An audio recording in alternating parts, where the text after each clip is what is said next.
Chapter 421, THAT Fishing Line. Mo Fang's body exploded into pieces. However, his flesh and blood did not disappear, but rather congealed together. In the blink of an eye, it formed 8 flood dragon heads. Another moment later, a 300-meter-long, 8-headed flood dragon was there in front of Mo Zai. Mo Zai's eyes were bright red as he lifted his head back and howled. The flood dragon in front of him let out a roar as it sped toward the incoming flying rain dragon. "Kill them!" cried Mo Zai frenziedly. The 8-headed flood dragon was much different than an ordinary flood dragon and was just barely able to stand up to the pressure exerted by the flying rain dragon. It charged forward with a howl, then slammed into the flying rain dragon. Meng Hao's expression was the same as ever as he watched on coldly. The surrounding dragoneers observed the scene with shock. Outside of the Golden Shield, the members of the 5 great tribes were panting. All of them were paying close attention to this battle of dragons. A boom rose up into the sky, along with a miserable shriek. 3 out of 8 of the flood dragon's heads transformed into clouds of blood and gore as the flying rain dragon swallowed them up. The remaining 5 heads let out frantic cries and tried to bite the flying rain dragon. The flying rain dragon lifted its head up to the sky and roared. It sounded as if its dignity had been encroached upon. Its body began to grow larger until it was several hundred meters larger. Then it slammed once again into the flood dragon. Everything shook as a massive explosion rippled out. The rest of the flood dragon's 5 heads let out shrieks, and its entire body trembled. Looks of terror appeared on its faces, and it was just beginning to retreat when a huge boom could be heard. The entire flood dragon began to explode into blood and flesh. In response, the flying rain dragon sucked all of it in and swallowed it in one huge gulp. Mo Zai was scared out of his mind. His brain spun as he backed up. "I forfeit," he cried, completely overcome by his terror. It was at this moment of crisis that a golden light swirled out toward him from the Golden Shield, preparing to pull him out of the platform. The flying rain dragon roared again. Suddenly flames appeared, as if its body were about to burn up.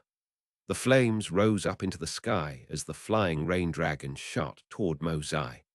The instant Mo Zai was about to be pulled out from within the Golden Shield, the flying rain dragon slammed into the golden light, blocking it. When Meng Hao wants to kill someone, nobody can interfere, said Meng Hao coolly. He slowly lifted his right finger. Immediately, the image of a greenwood tree became visible on his forehead. Wood-type power emanated out, following the direction of Meng Hao's finger to shoot toward the Golden Shield. Because the Golden Shield was made up of wood and metal-type energy, the power of the greenwood tree caused it to begin to ripple and distort. The flying rain dragon stretched its head out. Just when Mo Zai was heaving a sigh of relief as he thought he was about to escape, everything went black. That was because the flying rain dragon's mouth had latched onto him. A miserable shriek could be heard from Mo Zai, which was cut off by crunching sounds. The top half of Mo Zai's body was swallowed down by the flying rain dragon. This was what it meant to break the fangs. The flying rain dragon slowly dissipated. The shocking scene immediately caused a huge commotion among the members of the 5 Crow divinity tribes outside of the Golden Shield. He's a grand dragoneer. That dragon? What kind of dragon is it? I've never seen a neo-demon like that before. Even the ancestral shield was powerless. Mo Zai obviously forfeited, but still got killed. Slowly, the eyes of all the tribe members came to rest on Meng Hao. The Great Father of the Crow Scout tribe stared in shock, panting. The Sky Priest quickly looked over at the Great Father, who looked back. Both of them could see the astonishment in each other's eyes. Both were thinking exactly the same thing. Grand Dragoneer. He must have been injured in the past, and that's why his Neo-Demon could only appear in illusory form. He's currently incapable of summoning its true form. They weren't the only ones thinking along these lines. Apparently, the Great Fathers and priests from the other tribes were all coming to the same conclusion. The Grand Elder of the Crow Scout tribe took a deep breath as he looked at Meng Hao. No longer were his eyes filled with hostility and contempt. Instead, he now looked at Meng Hao as if he were looking at someone of similar status to himself. Wu Ling was panting, her face flushed with excitement and hands clenched into fists. She was once again reminded that Grandmaster Meng was the most powerful person she could rely on in her attempts to raise herself and Wu Chen to prominence within the tribe. As for Wu Chen, his eyes were filled with zeal. In his eyes, Meng Hao wielded the might of the heavens. There was no one whom he had esteemed more in his entire life. As for the man-form outlander beast, he stood there with wide eyes, muttering to himself. Everyone else had similar reactions. This was not to mention all of the people inside of the golden shield. Gu La took a deep breath, and his eyes filled with pain. At long last, he had resigned himself to his fate. A figure as powerful as Meng Hao was not someone who he could afford to provoke. There was really no other option than to just accept his lot. At the same time, he was actually somewhat happy. The young master has grown even stronger. It seems following him won't be such a bad choice. His eyes turned to the side thoughtfully as he considered how to perform some meritorious deed that would propel him up from being little more than Meng Hao's zookeeper. It was at this moment, when everyone was still in the throes of shock, that the old woman, the white-haired old man, and the dragoneer dressed like a fisherman all made a move at the same time. Their neo-demons roared as they shot toward Meng Hao, who was now without his illusory flying rain dragon. Looks of greed could be seen in their eyes. As dragoneers, they were able to read between the eyes. They knew that something was wrong with Meng Hao's illusory dragon neo-demon. It couldn't exist for very long before disappearing. If they could kill Meng Hao, then they would be able to seize the rest of his neo-demons. He's an injured Grand Dragoneer. He wields the might of a Grand Dragoneer. However, he is not like the true legendary Grand Dragoneers who are impossible to kill. To run into an injured Grand Dragoneer like this is actually good fortune for me. The three people who attacked did so in unison, clearly having reached a common understanding. As for Gu La, he had only been a part of the 5 Crow divinity tribes for a short time. The other Dragoneer vassals were not very familiar with him, and therefore did not include him in their decision. As they attacked, Meng Hao turned, cold, killing intent radiating from his eyes. He waved his right hand, causing the eyeless lava totem tattoo to spring into action. Strands of silk flew out to surround him. Meng Hao didn't move at all, as the attacking neo-demons from the other 3 Dragoneers screamed toward him. "Shameless!" shouted Wu Ling furiously, her expression one of anxiety. The others from the Crow Scout tribe looked completely indignant. The Great Father and the Sky Priest, even the Grand Elder, all flew up in the air to go rescue Meng Hao. Unfortunately, they were immediately obstructed by the Great Fathers and priests from the other tribes. Meanwhile, up on the platform, Gula watched as all of this was happening. His face flickered, and without hesitation, he sent his neo-demon horde whistling through the air toward the other 3 Dragoneers. At this critical juncture, a massive roaring sound ripped out through the air from the direction of Meng Hao. The source of this sound was none other than the strands of silk from the eyeless lava, which spun rapidly through the air. Suddenly, they shot outward in all directions, slashing through the incoming neo-demons and turning them into a cloud of blood. Moments later, Meng Hao strolled out from within the sea of blood. Silk continued to spin around him as he looked coldly at the three who had just attacked him. As for them, their faces flickered, and they began to step backward. It was at this point that the old woman's eyes flickered with anger. Suddenly, the giant Cyclops ape, which she had held in reserve, charged in attack toward Meng Hao. "Wild giant," said Meng Hao, his voice indifferent. Immediately, the wild giant roared and dashed forward. It directly picked up the giant Cyclops ape and then viciously bit into the creature, sending blood spraying everywhere. As the Cyclops ape screamed, the old woman's face twisted. She was about to try to retreat when a white flash of light appeared. Suddenly, Big Harry was standing behind her, his eyes cold and grim. Without hesitation, he savagely bit down onto the woman's neck. She wanted to struggle, but then the black bat appeared. Its fangs sank into her, and she let out a blood-curdling scream as her life force was sucked away. In the blink of an eye, she was turned into a withered corpse. Even as this was happening, the transcendent, white-haired old man atop the white crane shot toward the golden shield in an obvious attempt to flee the platform. As soon as he appeared outside, he looked back at Meng Hao, his face pale. He then let out a sigh of relief. Back atop the platform, Meng Hao ignored the man and began to walk toward the old fisherman.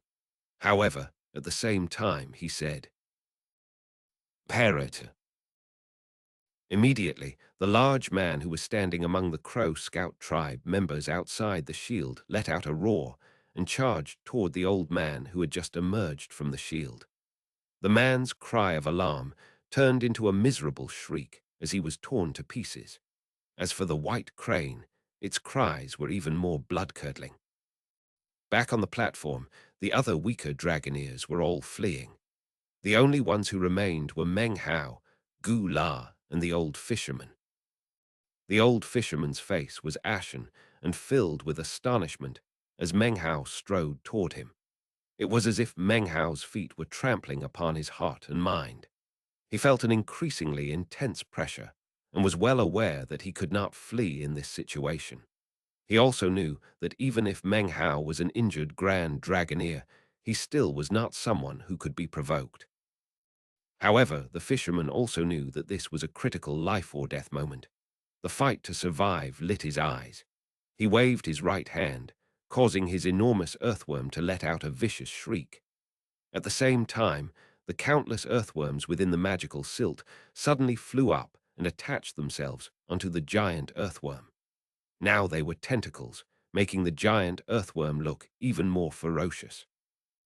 At the same time, the old fisherman spit up a mouthful of blood and then began to perform an incantation with both hands. "Occult karma magic," he cried. Immediately, the enormous earthworm lowered its head, opened its mouth, and did something that came as a complete shock to all the onlookers.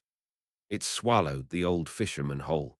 After that, the top of the earthworm's head began to bulge, and suddenly the face of the old fisherman appeared there. "I can't hope to fight back against a Grand Dragoneer," he cried. "But this occult karma magic that I acquired years ago allows me to merge my body with a neo-demon and become a new life form. Even if you are a Grand Dragoneer, you can't fight me now."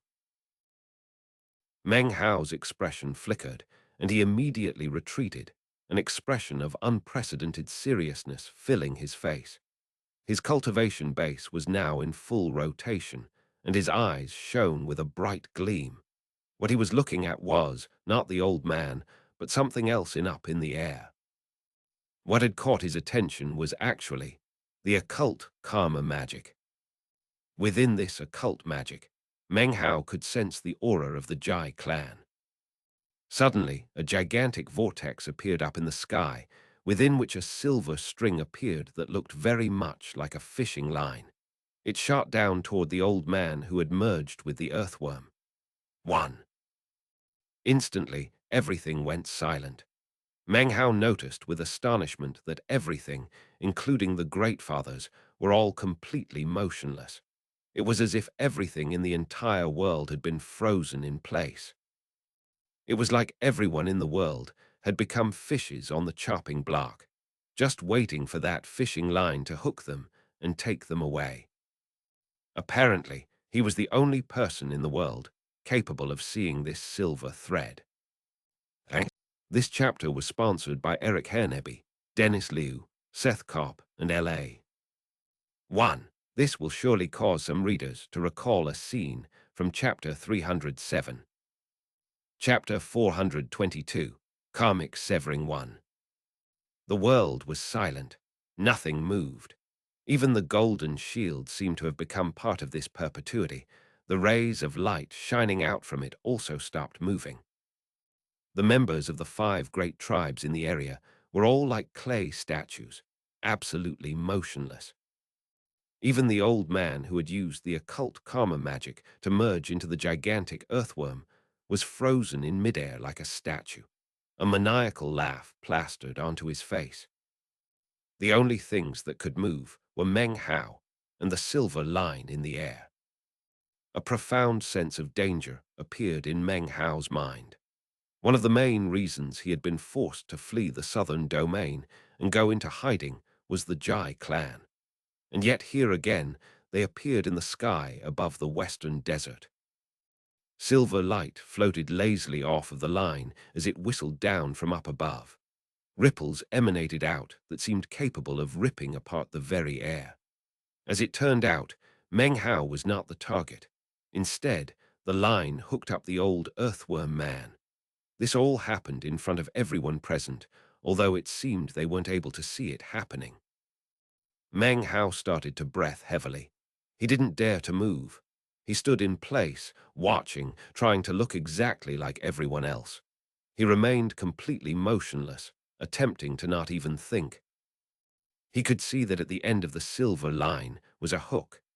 The hook was currently stabbing effortlessly through the body of the earthworm, piercing all the way through. It was almost like the old earthworm man was now bait on the hook. Meng Hao's mind spun, and his heart was pounding. It's not a thread, it's a fishing line, the same type you would use to go fishing. Meng Hao remained motionless, but was able to clearly see everything happening. After the old earthworm man was completely stabbed through by the hook, he was suddenly wrenched up into the sky. Suddenly, an archaic voice could be heard from up above, where the fishing line originated from. In a leisurely tone, it said, "So, it turns out there are cultivators in the western desert who practice occult karma magic. Turned your body into bait, huh? I guess I can use you to go fishing. Maybe I can snag a big fish from the western desert.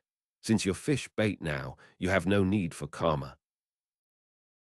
As the voice echoed out, Meng Hao was astonished to find that he could suddenly see threads attached to the bodies of everyone present. They were faint, indistinct, and flickering, and seemed to contain fate itself. If you looked closely, all of the threads seemed to be connected to each other. Regardless of neo-demon or cultivator, even the mountains and rivers, all things in the world, were filled with vast quantities of these threads. They spread out, connected together, even to the earthworm man up in the air. Everything and everyone was connected together into something like an enormous, living web. Anything seen or remembered caused a merging of karma strings, connecting everything. "Henceforth, let your karma be extinguished," said the ancient voice in the sky. Suddenly, Meng Hao could see that the threads attached to the earthworm up in the sky were suddenly beginning to collapse and be destroyed. As these threads of fate were being eliminated, it caused a huge chain reaction. All of the other threads connected to everything else: mountains, rivers, the land, the neo-demons, the cultivators, began to tremble. Even more shocking to Meng Hao was that the surrounding cultivators were all trembling and their faces were pale. The threads attached from them to the earthworm began to shatter into pieces. It wasn't all the threads attached to everything. Rather, any connection or memory they had regarding the existence of the old earthworm man was collapsing. Now it seemed as if the balance of karma had been disturbed. By forcibly erasing the karma that had been sown, it affected the rest of karma in all creation. It was at this moment that Meng Hao's mind began to tremble. He had just noticed that the threads attached to his own body were trembling and seemed to be on the verge of collapsing. An unspeakable power seemed to be spreading out through the world. It seemed any vestige or memory of the old earthworm man was being completely wiped out. Even as his mind reeled, the demon's sealing jade suddenly began to vibrate inside his bag of holding. A warm, gentle power emanated out from it to envelop Meng Hao's entire person. It appeared as if the threads attached to Meng Hao were collapsing, but in truth, as that massive power washed over him, the memories of the old earthworm man were not wiped away. Suddenly, the earthworm man up above transformed into a beam of light that shot up into the sky and then disappeared. Finally, the previously still world once again began to move. As things returned to normal, everyone shuddered. The golden light once again emanated up around the platform. Gu La had a look of confusion on his face, which was quickly replaced with happiness. With a loud shout, he proclaimed his forfeiture, after which he was enveloped by golden light and pulled off of the platform. Nothing existed in his memories regarding the old fisherman. He only remembered Meng Hao's fabulous victory over the other dragoneers. Outside of the golden shield, the great fathers of the 5 great tribes were completely recovered. All of them had different expressions as their gazes came to focus on Meng Hao. Their memories did not contain anything regarding the old fisherman either. It was as if the old fisherman had never even existed. The Crow Scout tribe has recruited a Grand Dragoneer. The Crow Scout tribe must have paid a hefty price in preparation for this ancestor right competition. Otherwise, they would never have been able to convince a Grand Dragoneer to work for them. As the buzz of conversation rose up from the members of the 5 great tribes, Meng Hao stood on the platform, his face ashen. Nobody that he could see looked even a little bit different than from before. In fact, it seemed as if none of them were even aware that everything had stopped moving moments ago. Furthermore, they had no reaction whatsoever to the sudden disappearance of the old earthworm man. Apparently, his life did not exist at all within their memories. It seemed as if all the causes and effects of the old man's karma had been completely severed from everything: the neo-demons, the mountains, the rivers, and even the land. Not a trace remained of him in any consciousness whatsoever. Meng Hao looked around, panting, face pale. An unprecedented feeling of fear filled him. Now that is death, true death. To be erased from the memory of anyone you ever met, as if you had never existed in the world. So that is the karma line of the ğÄÉ clan. Suddenly, Meng Hao recalled the fishing rod in his bag of holding, the one he had acquired when he slayed one of the sons of ğÄÉ. Now he understood the function of that rod. He also realized that if that fishing line had come for him and hooked him instead, then perhaps all traces of his own existence would have been erased from the world. The ğÄÉ clan. Meng Hao's face was pale. He waved his right hand to collect up his neo-demon horde, then strode off of the platform. The wild giant accompanied him as he left. Meng Hao paid no attention to the gazes and words directed toward him. Instead, he looked up into the sky, his face unsightly. Of course, no one could understand what he was feeling. Even the parrot seemed unaware of what had just happened. Perhaps this wasn't because the parrot wasn't powerful enough, but rather because it didn't care enough about the old earthworm man to notice. Perhaps it had even been willing to allow it to happen. Maybe it would have been different if the karmic severing was directed at someone important to it. Finally, Meng Hao looked back at the members of the 5 crow divinity tribes who stood around him. As of now, Everyone had to admit that the Crow Scout tribe had clearly won the right to be the first to enter into the Crow divinity Holy Land. Using their bloodline powers along with a special technique, the 5 tribes of the Crow divinity fully opened the Crow divinity Holy Land. The Crow Scout tribe members cheered as the Great Father, and the Sky Priest politely clasped hands and offered thanks to Meng Hao. After that, all of the Crow Scout tribe members, along with Meng Hao, turned into colorful beams as they shot toward the golden light. Up ahead, the tall platform was fading away, replaced by 2 massive doors that were slowly opening.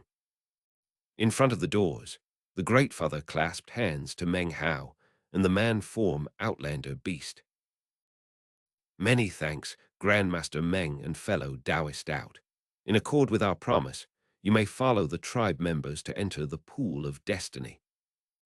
Meng Hao nodded distractedly as he looked at the opening doors.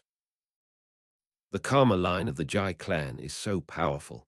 Being destroyed by it actually erases every trace of your existence. Wow! Meng Hao was lost in thought as the massive doors opened within the golden light. When they were about half opened, Meng Hao suddenly felt a tremor running through him. He couldn't stop his face from flickering. That was because he had suddenly been struck with a new realization. Oh no, the karma line severs karma, completely erasing it. It prohibits anything from remembering what was severed. That is a complete erasure. However, if someone happens to remember something about the person who was erased, that would mean that the technique was incomplete, not perfect. Essentially, it means the technique failed, not good. Having reached this point in his train of thought, Meng Hao's face completely fell. He could imagine a situation in which whoever it was that employed the technique detected the fact that it had in fact failed. He had little time to continue thinking about the matter. His body flickered as he shot toward the huge doors. Almost the instant he flew forward, the entire world suddenly grew still. Suddenly, the fishing line which had so recently disappeared could be seen again up in the sky. This time, it was shooting down toward Meng Hao. So a little fish slipped through the net, said the archaic voice, chuckling. You dare to spoil my karmic severing. Thankfully, you left some clues behind that I noticed, nor are you capable of causing my technique to backfire against me. The heavens are large and the earth is wide, but do you really think you can escape me? Around Meng Hao, everything was silent and unmoving. 1. The term karmic severing came up before in Chapter 208. Chapter 423, A Fortunate Chance.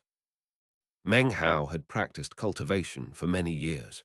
From the day his journey began on Mount, dutching all the way until now, he had experienced many deadly situations. However, this particular crisis was the greatest he had ever experienced by far. The consequences of killing one of the sons of Jai had been enormous. Recently, he had sensed signs that the Mastiff might be beginning to awaken, which gave him a bit of confidence. Except now. Having seen the old earthworm man's death, Meng Hao knew that there was absolutely no way for him to fight back against this unheard-of karmic severing. His face was pale as he realized that everything around him was once again completely still. The members of the 5 great tribes, the neo-demons, even the clouds in the sky were completely motionless. Only the fishing line and Meng Hao could move. He shot as quickly as possible through the golden light, passing through the massive doors with all the speed he could muster. He exploded with the power of the great circle of the gold core, vanishing inside. However, even as Meng Hao entered the doors, the fishing line came in after him. The speed with which it moved was incredible as it followed him. This door was no teleportation device, but rather a passageway. When Meng Hao emerged from the other side, he saw that he was surrounded by mountains. These mountains were a murky golden color, and a faintly discernible pressure could be felt from them. In the distance in front of him were a collection of mountains that had no peaks, but rather gaping holes at the top. What appeared to be scorching heat billowed out from the holes. These were volcanoes. In total, there were 7 of them, all linked together.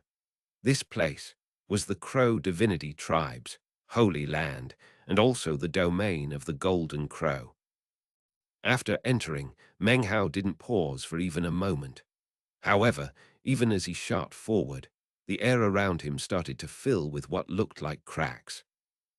The cracks emanated a fearsome qi. Meng Hao got the feeling that if he ran into one of them, his body would most likely be torn into pieces. Meng Hao could actually sense a strange qi filling this entire volcanic realm. It was strange and multifarious, as if countless neo-demons were present. As Meng Hao flew forward, he suddenly caught sight of a black wind off in the distance. It seemed as if it sensed his encroachment into this area and was flying to intercept him. This black wind was actually composed of countless black crows. There were more than 1,000 of them, blotting out the sky as they flew. Their speed was incredible, and as they neared, Meng Hao could see that their eyes were bright red and filled with frenzy.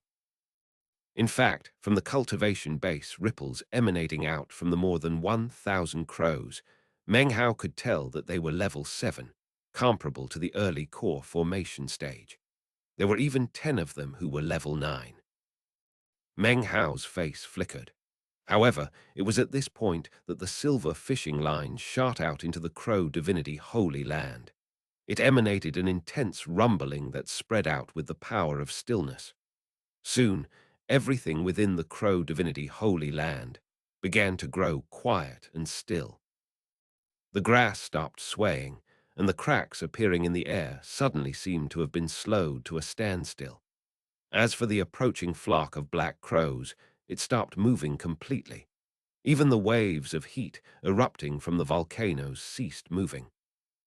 However, up ahead, in the centermost of the 7 volcanoes, was a location that seemed to be a point of freedom within all the stillness. There's life force there, thought Meng Hao, his eyes glittering. He immediately began to fly in that direction. Behind him, the silver line pursued at incredible speed. At its end could just barely be seen the glint of what must be a hook.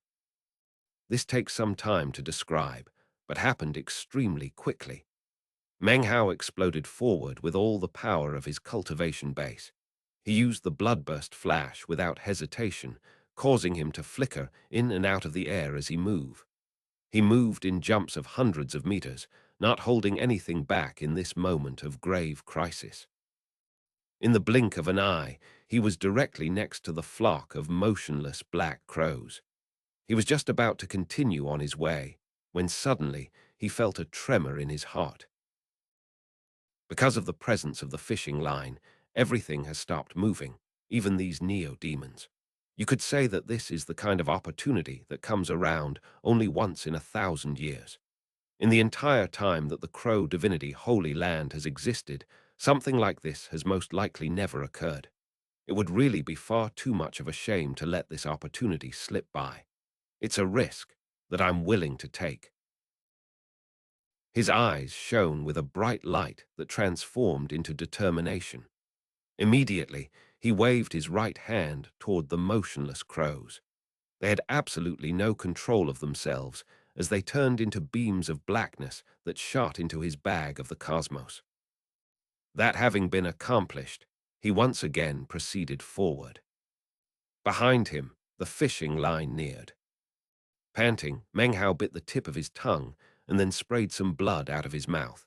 His body flickered as the bloodburst flash activated, propelling him off into the distance. His face was pale, but he didn't hesitate at all. In an instant, he had reached an area that grew thick with grass. There, he could see a group of 7 or 8 poisonous wasps hovering motionless in midair. Behind them was a gigantic wasp nest, which was surrounded by dozens more wasps. Seeing them, Meng Hao gritted his teeth, then waved his right hand. Immediately, the wasps in the wasp nest were gathered up. Then, he bloodburst flashed again. This is an extremely rare opportunity.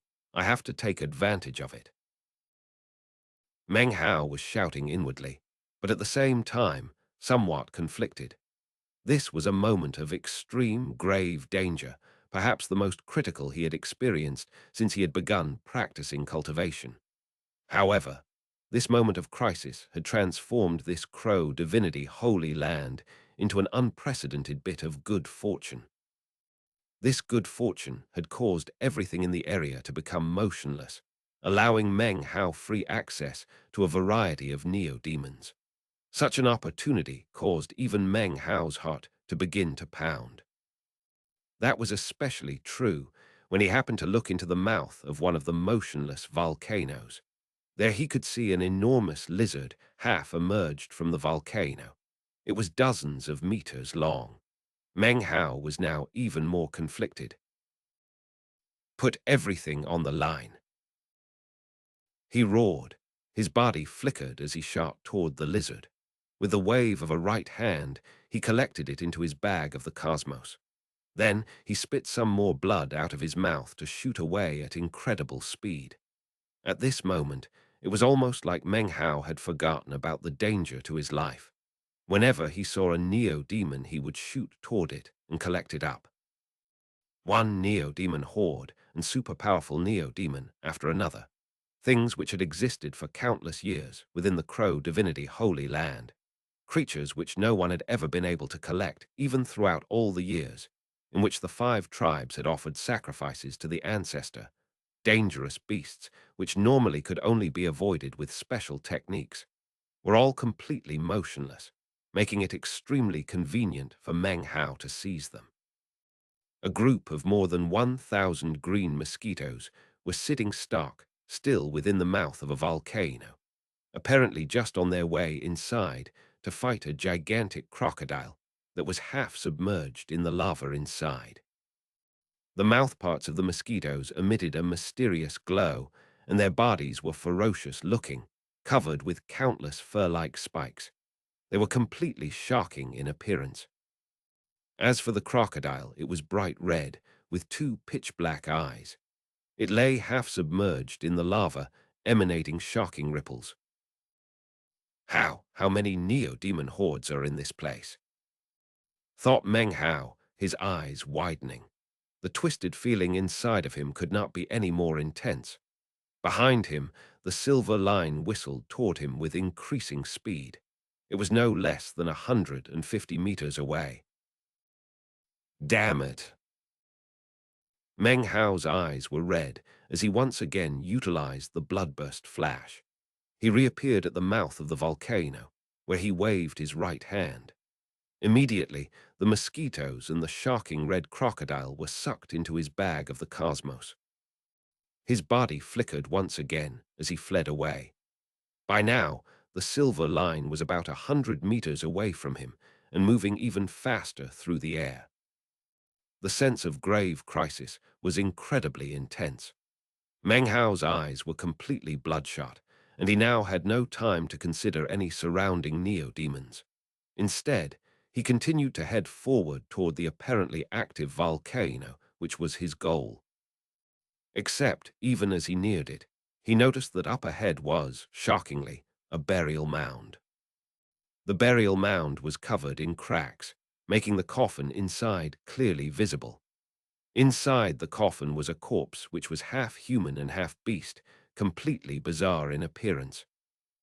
What set Meng Hao panting, however, was that laying on top of the corpse's chest was a wooden sword. The instant he saw the wooden sword, his eyes went wide. Meng Hao could tell that this corpse was not in fact dead. In fact, its eyes were open. Also, despite the stillness everywhere, he could still sense a threatening aura coming from it, and a powerful pressure similar to the spirit severing stage. A third wooden sword. He thought, breathing heavily. Having seen the sword, he knew that he must have it. Including his duplicate sword, it would increase the number of wooden swords he had to 4. As for the origin of this sword, Meng Hao wasn't sure. But his intuition told him that considering it cost 2,000 ultra-high-grade spirit stones to duplicate, it was obviously beyond ordinary. As for why it hadn't manifested its true majesty, perhaps it was because he hadn't acquired enough of them yet. Meng Hao had the intense sensation that if he did not take advantage of this peculiar situation, then he would never again have a chance to snatch the wooden sword from this bizarre corpse. Feeling both miserable and happy, he bit down viciously on his tongue, changing directions and shooting toward the corpse. As soon as he neared the burial mound, his hand shot in through one of the cracks and grabbed the wooden sword. As he wrenched it out, he could faintly hear a snarl of profound rage coming from the corpse. There was no time for any further examination. Meng Hao's body flickered as he shot toward the volcano in the very center. Almost in the exact moment that he entered it, the pursuing silver line did the same.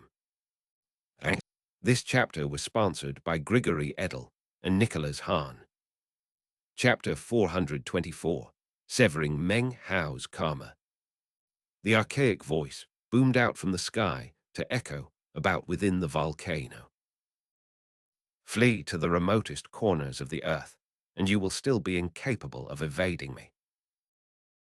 Meng Hao was only about 10 meters ahead of the silver line, his face pale. It really seemed as if what the voice said was true. Meng Hao was incapable of evasion. There was lava inside this volcano, as well as one location deep within that appeared to be a cistern.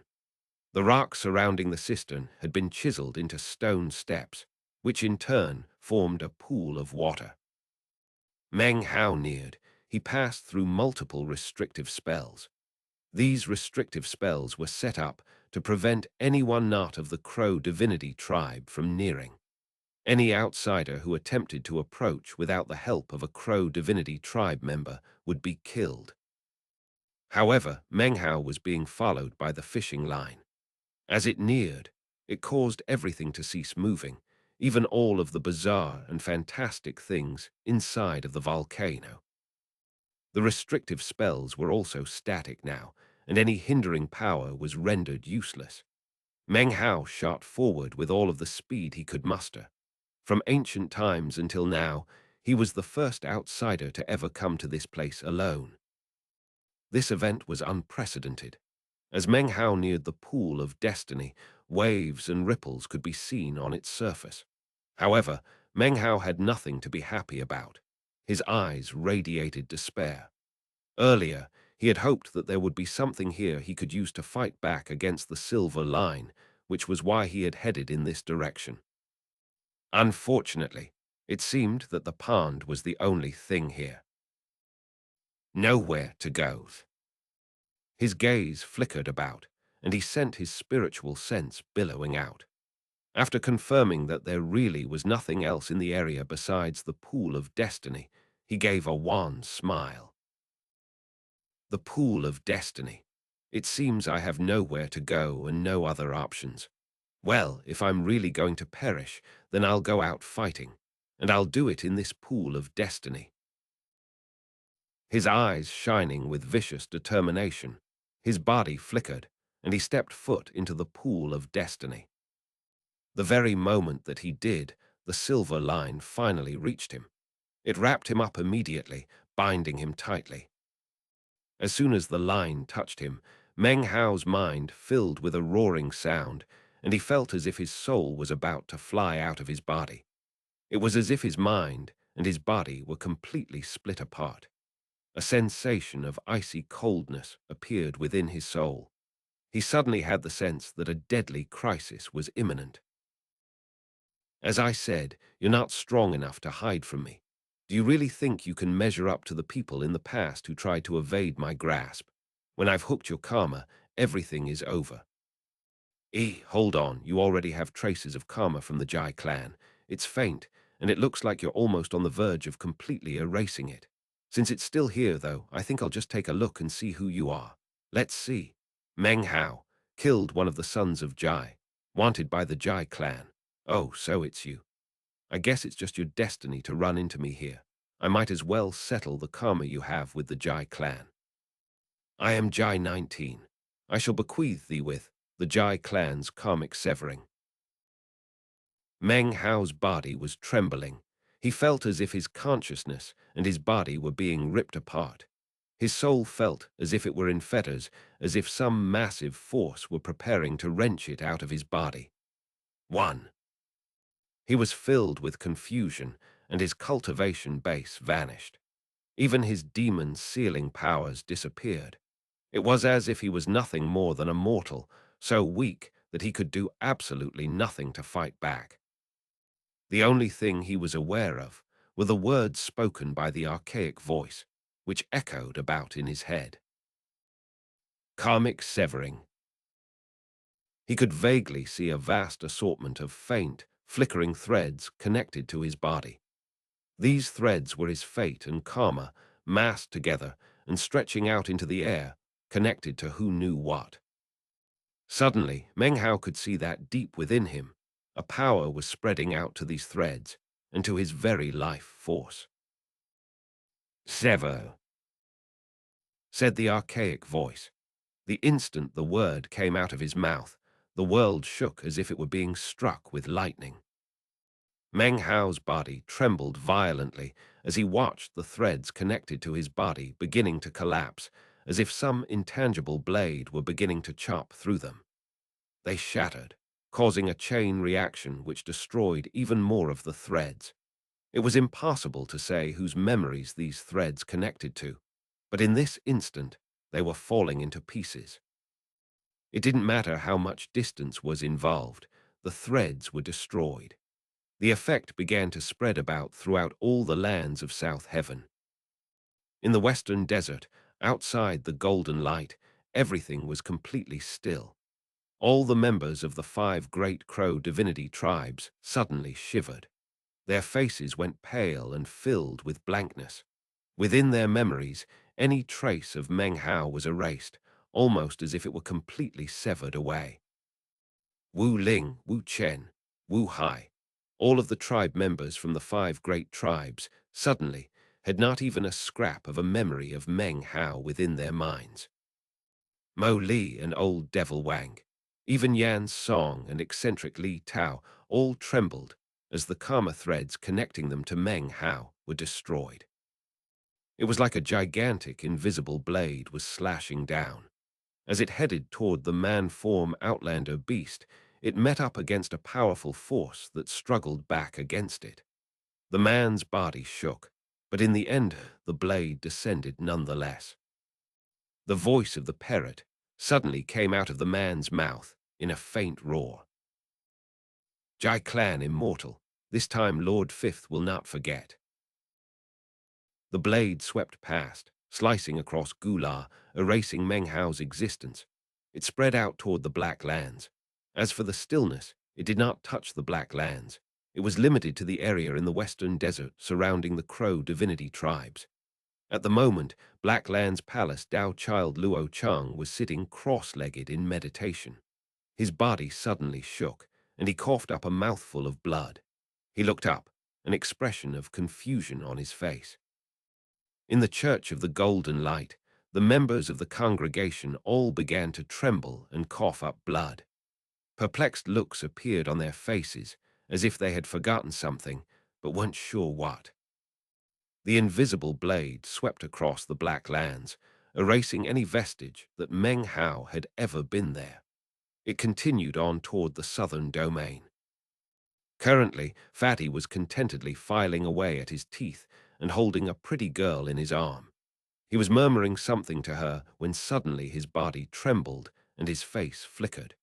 He then coughed up 7 or 8 mouthfuls of blood. His face was ashen as he looked around in confusion. "What's wrong?" asked the girl, looking alarmed as she rubbed him gently. "Nothing. It seems like I just forgot someone. Weird." During this moment, it wasn't just Fatty who was affected. Chen Fan and all the other people within whose memories existed the image of Meng Hao suddenly coughed up blood and then looked around in confusion. As of this moment, all traces of Meng Hao that existed within their memories were blotted out. All karma threads of theirs, which were entangled with Meng Hao, were crushed. As of now, their lives did not contain anyone who went by the name of Meng Hao or of Grandmaster Pill Cauldron. "Damn it, just how famous is this guy in the southern domain?" said the archaic voice, sounding shocked. "There are so many people connected to him by karma." He sounded flustered and disbelieving. The art of karmic severing is a magic which consumes energy in correlation to the amount of connections that are severed. It was definitely an astonishing technique, but one needed to be careful when using it. Su Qing sat meditating in her immortal's cave in the Black Sieve sect. It was evening outside. Suddenly she opened her eyes and let out a soft sigh. Her hand reached into her robe, where a small pill bottle was stored, within which was a cosmetic cultivation pill. It was at this moment that a tremor ran through her, and she coughed up not one, but a total of 9 mouthfuls of blood. Her face was pale, and she was shaking violently. She could feel the existence of Meng Hao within her memories, beginning to shake and collapse, forcibly being erased. "No!" she cried. Her hair was instantly thrown into disarray, and she began to flash an incantation gesture to fight back. The only result was more coughing up of blood. "Meng Hao, Meng Hao." Her cultivation base began to rotate rapidly, as she prepared to use all the strength she could summon to resist. However, even as her cultivation base began to move, she said, "Meng Hao, who's that?" She sat there mutely, a blank expression on her face. She tried to remember who Meng Hao was and why she was rotating her cultivation base. She could tell that her heart was in the process of breaking and unconsciously reached up to her face. She felt tears. "Why do I hurt so much?" she thought. "Why am I crying?" Throughout the southern domain, an invisible karmic storm raged. The raging tempest was strongest in the Violet Fate sect. Everyone in the entire sect trembled and coughed up blood. Chu Yuyan's face was pale, and her fists were clenched tightly. She laughed bitterly as she felt her memories changing. Meng Hao was being completely wiped away. She quickly lifted her hand up and then bit her tongue. Spitting the blood onto her finger, she began to write 2 characters onto the wall next to her. Meng Hao. However, after she wrote the character Meng, her hand stopped moving, and a look of bewilderment appeared on her face. What was I writing? Pill Demon sat in his short mountain, looking off into the sky. It wasn't clear what he was thinking, but as the invisible blade neared him, he sat there and sighed. So this day has finally come, has it? He shook his head bitterly, but a brilliant light shone in his eyes. He lifted his right hand, within which appeared a medicinal pill. The pill emanated an archaic qi and was clearly incredibly old. "If you sever my apprentice's karma," he thought, "then I will absolutely never give in and become an immortal of the Jai clan." With that, he closed his eyes and watched in anguish as everything within his memories that existed regarding Meng Hao was turned into nothing but ash. The pill in his hand emanated shocking aura, which caused these drifting pieces of memory ash to suddenly be reformed anew, unaffected. "Damn it, he has something like that as his master," echoed the archaic voice. It sounded furious. "It's a pity my cultivation base isn't sufficient. If it were, then everything would be wiped out." The blade continued to sweep across the southern domain. However, when it reached the rebirth cave, the cold voice of a woman could be heard. "A false immortal from the Jai clan. Do you truly dare to try to wipe out my memories? Screw off." The sound echoed out into the air. The archaic voice, filled with disbelief and alarm, weakly responded. He's even connected to that figure in the rebirth cave. Damn it, damn it. Who else does this guy know? How come his karma is so hard to sever? 1. A similar name was mentioned in chapter 310. In the original release, I translated it a bit different, but adjusted it later. Chapter 425. The severing cannot continue. Out on the Milky Way Sea floated an island. If you looked at the island from up above in the sky, it had the appearance of a turtle. This island had been quite a mystery in the Milky Way Sea during past years. It floated about here and there, surrounded by mists. Suddenly, the floating island stopped, and an astonishing bellow of rage could be heard from within. Screw off, bastard. I just fell asleep, and now you come bothering me. You think I want those memories of that twerp Meng Hao? Damn it, screw off. Patriarch Reliance's thunderous voice echoed out, kicking up huge waves on the Milky Way Sea. The archaic voice anxiously said, "How could something like that even exist? How do I accomplish this severing? How?" He sounded completely flustered and exasperated, shaking, because of Meng Hao's very existence. On another island in the Milky Way Sea was a stooped old man who was currently standing in front of an artist's easel, painting a picture of the tall, strapping man who stood in front of him. In the middle of making a brushstroke, the old man suddenly frowned and looked up into the sky. A profound glow suddenly appeared. People who exist in my memory cannot have their karma severed by the heavens of ğÂÉ. He said softly. He lifted his right hand into the air and then waved his paintbrush. A drop of ink flew out, which then merged into the air. Suddenly, the entire sky in the region turned completely black. A miserable shriek could be heard echoing out from the void. The voice was none other than that of ancient ğÂÉ 19. As the shriek filled the air, all of the cultivators who were affected by the destruction of the karma threads suddenly shook. The threads connecting them to Meng Hao suddenly began to recover. They returned from absolute destruction to form once again. In fact, because they were being reformed out of destruction, they were even stronger and more tenacious than before. Chu Yuyan's face was pale white.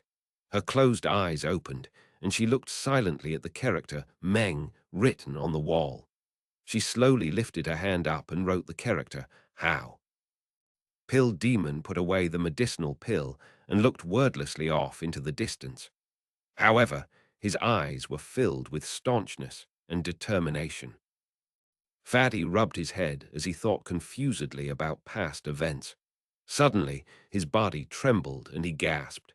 There were now many more memories of the past. His face flickered as he recalled Meng Hao. Chen Fan was the same, as was the entirety of the lands of the southern domain.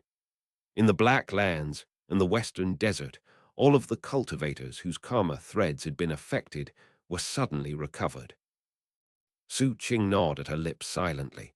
She looked at the pill bottle in her hand, and her eyes filled with deep anxiety. She now remembered everything that had happened and was filled with coldness. She could only imagine the loneliness she would experience if Meng Hao's image did not exist within her memories. Within her silence, she clenched her teeth. She knew that power was the only way to truly resolve problems. She was now more determined than ever to fully fuse with the memories of Matriarch Phoenix and increase the level of her cultivation base. Back in the Western Desert, in the Crow Divinity Holy Land, within the depths of the volcano, Meng Hao stood trembling in the pool of destiny. He, too, heard the miserable shriek. As it echoed about, he opened his eyes to see the silver fishing line turning black. The blackness spread, and as it did, the line turned into smoke and ashes. The ash and smoke spread out amidst the shriek. The sound of the shriek caused Meng Hao's eyes to glow with coldness. He hadn't been able to see what had happened just now, but he had witnessed the severing of the karma of the old earthworm man. He could only imagine the death he had just experienced. Killing intent radiated out from his eyes as he caught sight of an indistinct figure in front of him. It was the image of a cultivator surrounded by black flames, screaming as he struggled to disappear from this place. The indistinct figure was repeatedly calling out a name. Shui Dongliu, it's Shui Dongliu. Meng Hao's eyes glittered. His left hand raised up and placed the blood-colored mask onto his face. Massive, frenzied power exploded from his cultivation base. Blood qi emanated out in waves as he charged forward. Blood finger, blood palm, blood death world. They all appeared, causing massive roaring to fill the air as they descended upon the illusory figure. Meng Hao's killing intent soared as he waved his hand again. The lotus sword formation appeared. As it rotated, the power of time rippled out. Die! Shouted Meng Hao, his voice ice cold. His hand flickered an incantation, and he pointed forward. The violet chi guillotine, violet chi garrote, violet gibbous moon exploded out with a roar, causing violet light to billow up. Without a face, a single word, the flames of war unify. Meng Hao lifted up his left hand and pressed down onto the mask. Immediately, a gigantic face appeared. It opened its mouth and spoke a voiceless word. A roaring sound filled the air as it shot toward the illusory figure. As the miserable screaming continued, Meng Hao charged forward, slipping on the Fang Clan glove. He punched, and a massive rumbling could be heard. Meng Hao's killing intent soared as he punched over and over again, more than 100 times. Each of these fists contained incredible power. Rumbling sounded out without end, and the illusory figure seemed to be on the verge of bursting into pieces. It appeared to have been sealed, rendering it incapable of making any moves whatsoever. Even its cultivation base was weak beyond compare. It was still trying to disappear and escape, but Meng Hao performed another incantation, and the 8th demon's sealing hex appeared. As the figure suddenly stopped moving, Meng Hao's face distorted with the desire to kill. None of his magical arts seemed to have any effect on this figure, and yet Meng Hao was not willing to let him escape. He had killed one of the sons of Jai, and he wasn't afraid to kill this Jai-19. That was especially true considering that if he didn't kill him right now, when he was at his weakest, then the man would no doubt cause endless troubles in the future. Gritting his teeth, Meng Hao pressed down again onto the blood-colored mask. Flag of 3 streamers. He growled. This was the most powerful magical item he possessed. Considering the current level of his cultivation base, he could, with effort, wield one streamer. This time, it didn't appear in illusory form either. As soon as the words left his mouth, power filled the area as a long, blood-colored streamer appeared. As soon as it left Meng Hao's hand, heaven and earth shook. It shot forward, wrapping around the figure of Jai-19, dragging him. Jai-19 let out a horrified scream filled with shock, fear, and disbelief. This is the Mountain and Sea Emperor's banner. He cried out in alarm as roaring shook his body. Suddenly, what had been illusory, only partly in the same world as Meng Hao, was now forcibly dragged out. There, standing directly in front of Meng Hao, was an old man. He was clearly in very sore straits. His face was covered with a burning black ink, and his aura was in absolute chaos. Currently, it seemed he was being forcibly repressed, and was now only able to wield the power of core formation. His face was filled with astonishment. He could scarcely believe that he had actually been pulled into this world. Impossible. It can't be the Emperor's banner. The legendary Emperor's banner was destroyed. What Emperor's banner? B*TCH, said Meng Hao, his face contorted with fury as he thought about how he had just basically died. Then he recalled what Shui Dongliu had said years ago, that people he remembered could not have their karma severed by the Jai clan. He was certain that, without Shui Dongliu, he would most likely be dead. In his fury, he unthinkingly imitated the parrot's wording. With that, he clenched his hand into a fist and punched. A boom filled the air, and the old man let out a cry. "You trifling mortal, do you dare to injure me? You!" Boom! "Do you dare to kill me?" Boom! Meng Hao struck out repeatedly with his incredibly powerful fist, pummeled the old man until his body was on the verge of exploding. However, the man's cultivation base was fundamentally intrepid. Despite being attacked in such a way, his body was recovering rapidly. "Puny mortal, you injured me and dragged me out from the world of Jai. But just wait until I'm fully recovered. I'll kill you with my bare hands."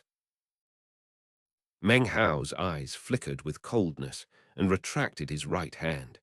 He glared coldly at the old man, which caused the old man to stare in shock.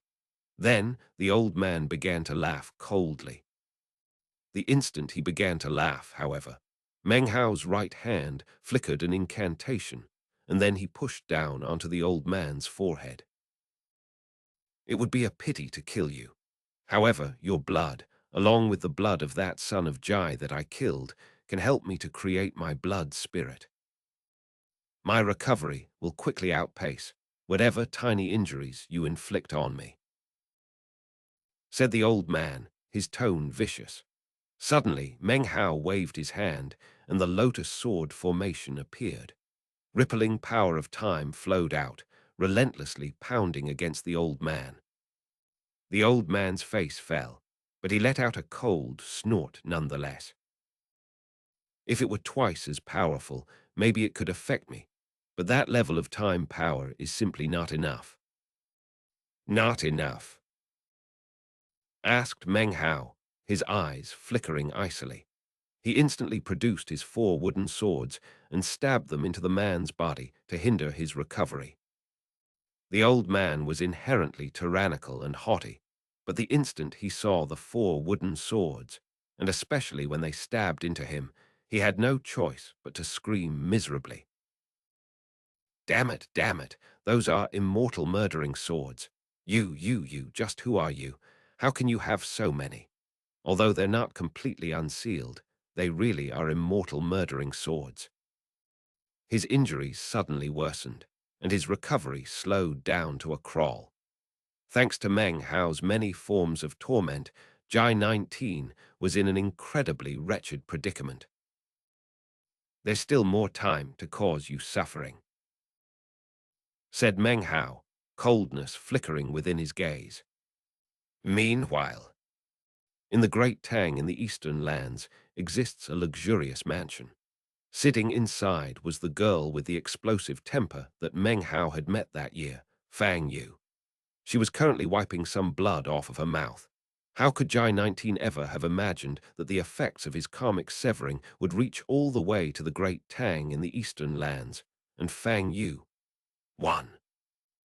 Fang Yu's face filled with fury, and she rose to her feet. She was about to walk out the door when suddenly a woman's voice could be heard, shocking and furious to the extreme. It came from the restricted area in the back of the mansion. "J.I. clan." When she heard the voice, Fang Yu's face flickered. She saw someone flying out from the restricted area toward her. It was an elegantly dressed, middle-aged woman. Her face was beautiful but grim. As soon as she appeared, everything grew dim and the air itself began to vibrate. The land quaked, and cracks appeared on the surfaces of the nearby buildings, despite the restrictive spells that protected them. "Mom," said Fang Yu, trembling. She feared no one in the world more than she did her mother. "You come with me," said the woman. This woman was none other than the woman who had appeared in the Song clan back in the southern domain. Her eyes radiated killing intent, as she turned toward the Jai clan mansion, which existed in the great Tang of the Eastern lands. 2. Mom, don't do anything rash, Dad said before that. Don't talk to me about your dad. Are you coming or not? The woman's phoenix-like eyes radiated intense killing intent. Thanks.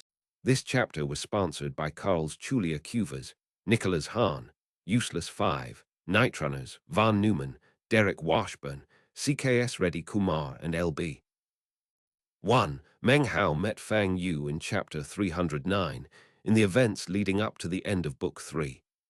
She initially attacked him, but backed off after seeing the mark on his hand, whereupon she threw an epic temper tantrum.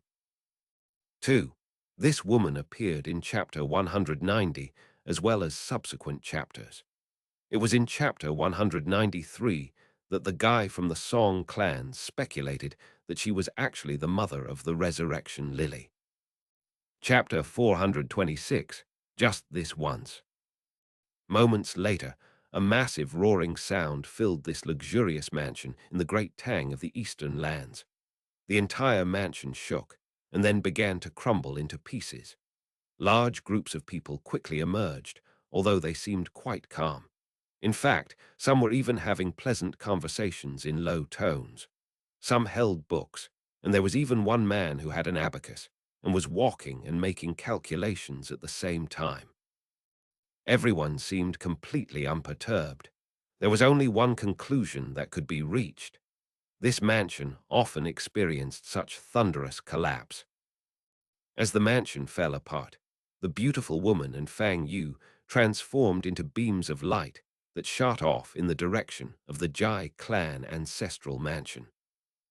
A sigh could be heard from within the collapsing mansion as a middle-aged man in scholar's clothing emerged, shaking his head. He looked at his wife and daughter disappearing in the distance and then sighed again, but did nothing to hinder them. As she flew through the air, the beautiful woman's face was filled with killing intent. She moved with shocking speed. Next to her, Fang Yu looked nervous, but she was actually quite excited inwardly. After a bit of time, the two of them neared a sprawling walled city, the entirety of which was pitch black. It was square in shape, like a giant seal that had been pressed down into the land. Located within the city was an imperial palace, which from a distance looked magnificent. Palatial structures sprawled around it, and in front was a large square in which could be seen 18 dragon statues that emanated shocking auras. This imperial palace had only one main gate, which was completely gold. Protruding from the surface of this gate were 3,927 golden nails. Each of these nails was completely out of the ordinary and obviously could be considered a precious treasure. The gate was also carved with soaring clouds and auspicious beasts. Everything was gold, making it look like some sort of celestial gate. This was the #1 ancestral mansion of the Jai clan in all of the great Tang of the Eastern lands. In total, they had nearly 100, each one of which looked like an imperial palace, although it was. After being erected, these palaces stood mightily for years, never weakening. They were like a figurative shield for the entire clan. In any case, surrounding this imperial palace, the Jai clan members had also erected an enormous wall. The approach of Fang Yu and her mother sent out shocking ripples through the air, as well as a screaming wind. Immediately, the cultivators within the Jai clan noticed this. Halt immediately. If you take a step further, you will be executed without hesitation. Fang Yu looked over at her mother, anxiously. Mom, don't do anything rash. Even as the words left her mouth, the beautiful woman lifted up her right foot and violently kicked the city gate. Immediately, a roaring sound echoed out in all directions as the entire city shook. The gate immediately collapsed into pieces, crumbling downward into dust. A gale-force wind swept out, carrying the rubble with it. What gall! You dare to make a move against the Jai clan? As the gate collapsed, howls could be heard within the city and crowds of people appeared, shooting through the air toward the gate. Are you looking to die? Mom, don't be rash. You must not under any circumstances be impulsive. Shut up, cried the beautiful woman, glaring at Fang Yu. She clenched her right hand into a fist and then slammed it into the ground, which rippled like seawaters as a massive boom echoed out. Cracks spread out in all direction, ripping the ground apart in shocking fashion. The woman, radiating killing intent, shot toward the incoming cultivators. All it took was a single punch from her, and they went flying off one by one like kites with their strings cut. They tumbled through the air, crying out miserably. The woman was like an explosively violent dragon. Everywhere she went, everything shook. It was like a whirlwind that none of the nearly 1,000 approaching cultivators could do anything to stop. Fang Yu stood off to the side. She continued to call out to her mother to not do anything rash, but her face radiated a killing intent quite similar to her mother's, along with excitement. It got to the point where she ran over, and anyone who her mom had already taken care of, she would take care of again. After the space of a few breaths passed, the sky suddenly grew dim. The city wall seemed on the verge of being completely destroyed, and the land itself was covered with countless cracks. Finally, the city wall collapsed into dust. The beautiful woman transformed into a whirlwind that swept out toward the imperial palace. In the blink of an eye, she reached the celestial gate of the imperial palace, and the enormous plaque, which glowed with golden light and was covered with the more than 3,000 nails, as well as auspicious animals. Suddenly, a roar could be heard from within the city as dozens of figures shot out. Their cultivation bases emanated shocking power as they emerged. Madam Fang, are you here as a representative of the Fang clan to declare war on the Jai clan? One of the approaching figures was a white-haired old man who spoke with a grim voice. Next to him was none other than ğİÉÉ, whose face was written with astonishment. He stared in shock at the mother-daughter pair as they approached. 1. I'm not here representing the Fang clan. I'm here as a mother, representing myself. The beautiful woman's jaw was set, and her phoenix-like eyes radiated killing intent. She punctuated her words by once again slamming her fist down onto the ground. Heaven and earth filled with roaring, and it seemed like the air would collapse. A black wind spread out in all directions, slamming into the approaching group of dozens of Jai clan members. Their expressions immediately flickered. At the same time, Fang Yu urgently said, "Mom, don't do." Before she could finish, the beautiful woman charged toward the celestial gate of the imperial palace and punched it directly with her fist. When the blow landed, a shocking boom rang out that shook nearly half of the entire eastern lands. This celestial gate of the Jai clan had stood here in its majesty for who knew how many years. But now, cracking sounds rang out, as layer by layer, it began to completely disintegrate. As it transformed into crumbling fragments, the more than 3,000 golden nails shot toward the imperial palace to slam into the 18 dragon statues, which were actually in the process of coming to life. Rumbling filled the air, and the 18 dragons let out miserable shrieks. Their bodies were unable to withstand the attack, and they exploded. By this point, half of the palace was a wreck, and the entire city was in an uproar. Anything rash, finished Fang Yu. She stared mutely at her mother and the destroyed golden gate. Mengli, are you crazy? 2. Howls of rage could be heard from the approaching group of a dozen or so old men. Their eyes radiated killing intent and fury, but also a bit of helplessness. You dare to harm my son. I will dismantle this entire Jai clan ancestral mansion and cut down your South Heaven gate. Others fear you Jai clan people, but not me. The killing intent boiling in the woman's eyes seemed to have no end. She had suppressed it for a long time, but could do so no longer. She strode directly in through the crumbling main gate.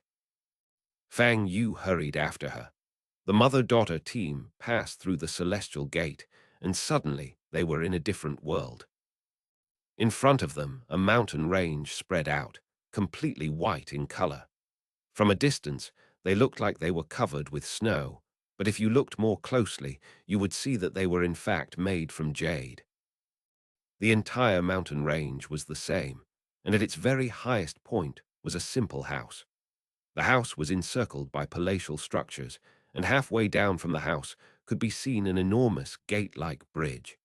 It was richly ornamented with jade and marble, and on its surface, 3 characters were carved in flowing script that made the words look like flying dragons and dancing phoenixes. South Heaven Gate. Steps were carved into the jade mountain that led under this bridge, all the way down to the bottom of the mountain where a lake existed. The reflection of the imperial palace above could be seen on the surface of the lake. No waves existed on its surface, making the reflection very realistic. If you didn't look very closely, you might not even be able to tell the difference between the two. The mountain and the reflection of the mountain in the lake were almost identical. "Mom," said Fang Yu as soon as they entered. Normally, she was quite audacious, but as of this moment, she was a bit taken aback. Everything that had happened up to now was incredibly shocking. She looked at her mom, almost in a daze. The beautiful woman gave a cold snort as she looked up at the white jade mountains. At this point, a bit of dread could be seen even in her eyes. However, the dread quickly vanished, wiped away by fury and killing intent. She took a deep breath, during which time a terrifying, frenzied power suddenly rose up within her. Her hair whipped about, and her eyes glowed brightly. Everything around her changed, and even the sky grew blurry as a massive pressure radiated out. Shockingly, she now had a sword in her hand. And this sword was a wooden sword. It was not the same as the 4 wooden swords that Meng Hao had acquired. Instead, it was covered with characters written in an ancient style. Sunder. Gripping the sword tightly in hand, the beautiful woman swung it toward the South Heaven Gate up on the mountain. The sword strike caused the sky above to turn black and the ground to turn into nothingness. It was as if all of the power in the world were being sucked into this one sword and transformed into cascading sword chi. This shocking chi whistled through the air directly toward the South Heaven Gate. It was at this exact moment that the 12 old men neared. They were filled with fury, but as soon as they saw the sword, their faces filled with shock. "Damn it, immortal sundering sword. You crazy Meng. You dare to wield that immortal sundering sword here on planet South Heaven." The speed of the sword chi was such that it arrived at South Heaven Gate in the blink of an eye. However, at some unknown time, directly next to South Heaven Gate, a young man had appeared. Based on his appearance, he was not very old. However, his body radiated an intangible ancientness. He looked at the incoming sword chi and then at the beautiful woman. Shaking his head, he did nothing to block it. The sword chi slammed into South Heaven Gate, causing the entire structure to shake and then collapse into pieces. The South Heaven Gate had stood from the moment the ğÄÉ clan arrived on planet South Heaven and represented their position of rulership. This was the first time it had ever collapsed. The young man looked at the collapsing gate and then coolly said, "For the sake of your father, Senior Meng, I won't go too hard on you. Go ahead and vent your anger, but it will only be just this once." The young man waved his sleeve, and everything in the world began to grow blurry, and everyone began to disappear.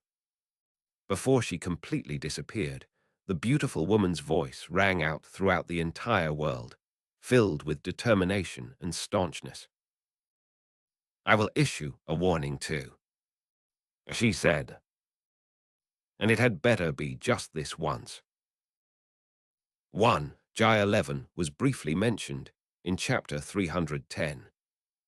2. Earlier she was called Madam Feng, and here she is called Mengli. In Chinese culture, women don't change their name upon marriage. However, they can be addressed with their husband's surname if used with the right title. In Chinese, her name is Chinese letter Meng Lai. Meng is a surname, the same as Meng Hao's. Li means beautiful. Chapter 427. Greenwood Tree Ancestor Awakening. It doesn't matter whether we're talking about family love or one's temper, the young man said lightly. He smiled slightly. Everything is karma. Sooner or later, everything becomes empty after it has been severed and annihilated. With that, he waved his right hand. Time almost seemed to flow in reverse as the crumbled south heaven gate instantly reformed, as good as new. Of course, the young man knew that although the gate itself could be repaired, its collapse earlier had caused harm to the cultivation bases of all living Jai clan cultivators connected to it. Such losses would not be easily recovered. That was the true importance of this gate. It allowed all cultivators who were part of the Jai clan to utilize power of the heavens of Jai to achieve cultivation base breakthroughs. Meanwhile, back in the western desert, outside of the Crow divinity Holy Land, the stillness which had gripped the world was gone. Because of the failure of the karmic severed, the members of the 5 great tribes once again had their memories of Meng Hao. However, they were left with no sense whatsoever regarding the stillness. The last thing they remembered was Meng Hao suddenly flying up through the shining golden doors. The Crow Scout tribe greatfather shook his head and laughed heartily. Grandmaster Meng is being a bit hasty, but there's no harm in that. Let's go meet up. With that, his body flickered, and he entered the glowing golden doors. He was followed by the priest, the Grand Elder, and the others, including the man-form Outlander beast. The large man's face was grim, and his eyes flickered with rage and humiliation. At the moment, the parrot was the dominant one. It remembered everything that had happened and understood the truth. This caused its fury to billow up as it urgently entered into the golden light. As for the rest of the tribes, they didn't care a bit whether Grandmaster Meng barged in, nor did they say anything. In fact, were they in the place of the Crow Scout tribe, they would do nothing about the matter. After all, Grandmaster Meng had displayed the power of a Grand Dragoneer. A person like that would be treated like an esteemed guest in any tribe.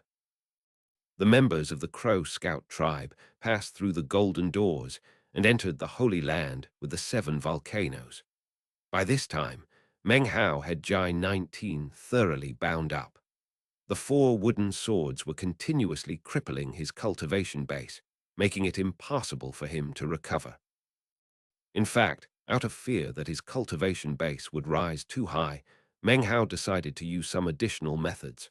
From within his bag of holding, he retrieved a large collection of poison pills that he had concocted. The power of these poisons was terrifying, not to mention any possible interactions they might have later. Meng Hao knew that even he himself would have a difficult time dispelling them. Without hesitation, he fed them to Jai 19. Jai 19's eyes went wide as he was forced to consume the vast quantities of poison pills. His face turned purple, and 7 tremors ran through his body. With each tremor, he withered a bit, until his very aura seemed to ooze with poison. His eyes were green and filled with terror. "You, damn it, how many poison pills do you have? How many did you give me?" Meng Hao snorted coldly. "We will end your torment for today. Once the poisons are fully fused into your body, I'll concoct some more for you." With that, Meng Hao waved his hand, wrapping Jai 19 up in the flag of 3 streamers, and sucking him into the blood-colored mask.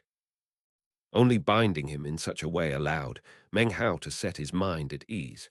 Otherwise, how could he feel safe, considering ğİ19's incredible power? Once he's weak enough, I can use his blood to make a blood spirit. Also, I can use his soul to make a soul of lightning, just like the Li clan patriarch. If I can use some special methods, I can turn his body into a puppet. A high-level expert like him is a treasure through and through. I can't waste any part of him. The sad thing is, he didn't have a bag of holding. After a long moment of consideration, he came to the conclusion that he truly hadn't wasted any opportunities. Finally, he nodded in satisfaction. It was a good thing ğİ19 didn't hear the conclusions he had reached. Otherwise, blood would spray from his mouth, as he realized that being killed by Shui Dongliu would have been much better. This time, I really did profit from misfortune. He looked down at his bag of the cosmos, and his heart began to twitch with excitement. On the way here, he had taken advantage of the power of the fishing line to collect a huge assortment of ferocious neo-demons. There were some that, normally speaking, he would have had great difficulty in acquiring on his own. That was especially true regarding some of the hordes he had acquired. In his opinion, he really had profited wildly. And then there's the sword. He started breathing heavily as he thought of his fourth sword, which was currently stuck into ğİ19. Technically speaking, it was the third he had found. Meng Hao now knew that the swords must contain some incredible mystery. If he could somehow acquire more of them, he would probably be able to solve the puzzle. Immortal murdering sword, ha! And then there's the flag of 3 streamers. ğİ19 called it a much different name than the meat jelly did. The Mountain and Sea Emperor's banner. After more thought, Meng Hao slapped his bag of holding to produce a green fishing pole. Hefting it in his hand, his eyes began to shine with a bright glow. When ğİ19 launched his karmic severing, he used a fishing line. I'm guessing that the fishing pole he used was the same type as this one. He looked thoughtfully at the fishing pole. All of a sudden, the same cacophony of life he had heard before once again began to sound out in his mind. There were babies crying, old people gasping for breath, men and women laughing and arguing. He quickly released his grip on the fishing pole. His eyes flickered as he muttered to himself for a moment, then put the fishing pole back into his bag of holding. I wonder how you use the thing. Maybe I can get the answer from ğİ19. Meng Hao glanced at the mouth of the volcano and then looked at the pool of destiny. His heart suddenly quivered. Earlier, he had stepped into the pool because of the karma line. As such, he hadn't noticed anything too extraordinary about it. Now, his eyes glittered as he once again shot back to enter the pool. Once inside, he closed his eyes for a long moment. When they opened, they were filled with excitement. So, it contains totemic transmogrification powers. If I cultivate here, my greenwood tree totem will grow even stronger. With enough power, I should even be able to transmogrify the totem itself. It should even provide benefits to the eyeless lava. It should be able to make it into something like a true totem. I won't need Li Tao's magic to cover it up. Meng Hao's eyes glittered brightly. The wood-type greenwood tree totem was a legacy handed down to him from ancestor Greenwood of the Crow Scout tribe. Meng Hao wasn't sure what it would turn into if he transmogrified it further. He stood there thoughtfully for a moment, his eyes filling with determination. Then he sat down cross-legged in the waters to meditate. When he closed his eyes, the greenwood tree totem tattoo on his forehead and the eyeless lava totem tattoo on his hand immediately appeared. The waters in the pool began to seethe as if they were boiling. A whirlpool formed, with Meng Hao at the center and the water rushing around him. Within the pool waters surged totemic power. As it circled around him, it fused into Meng Hao's body, and then into the greenwood tree totem and the eyeless lava totem. After the fusion began, the pool waters were clearly lessening. Moments later, mist began to rise up from the seething water. The mist rose up to surround Meng Hao and then fill the entire inner part of the volcano. At the same time that Meng Hao was performing the fusion, the group from the Crow Scout tribe was cautiously making its way through the region outside. The Great Father, the Sky Priest, and the Grand Elder all looked suspicious as they traveled through the Holy Land. Things weren't exactly the way they remembered from previous occasions. Everything seemed much emptier. How strange. I remember last time there was a flock of crow neo-demons in this area. By using a special method, there was a high chance of acquiring a few of them. Yeah, that's right. And I remember that over there was a group of green mosquito neo-demons, completely fearsome in appearance. That year, the group I was leading happened to see someone from the Crow Fighter tribe accidentally provoke them. He was drained up and turned into a withered corpse in the blink of an eye. Weird, it's much quieter than usual in here this time. They encountered almost no neo-demons during their entire way, nor did they need to use any of the ancestral techniques. They simply flew directly toward the centermost of the 7 volcanoes. According to the tribe records, the center volcano housed the primary pool.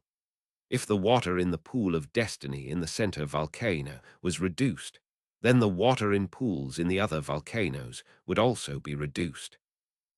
As soon as the Crow Scout tribe members neared the volcano mouth, they saw the mist within. They also heard a growling roar coming from within. It was none other than the voice of Meng Hao. His long cry echoed out as the image of an enormous greenwood tree suddenly emerged from within the mist. At the same time, the mist in the volcano began to shrink down, absorbed. Soon, the image of Meng Hao became visible, seated cross-legged within the pool, sucking in all of the mist.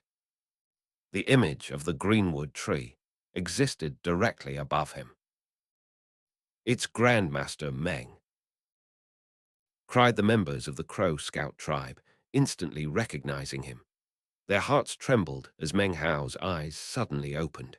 He took a deep breath, and the waters around him lessened further.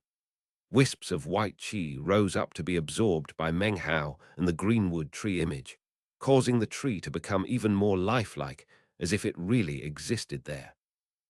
It was at this point that rumbling sounds could be heard from the other 6 volcanoes. White qi rose up from them and shot toward the region of the Crow Scout tribe members. It shot into the volcano mouth and directly toward Meng Hao. The greenwood tree above him suddenly began to shake, and it expanded outward. Its bark began to look older and older, as if years were passing.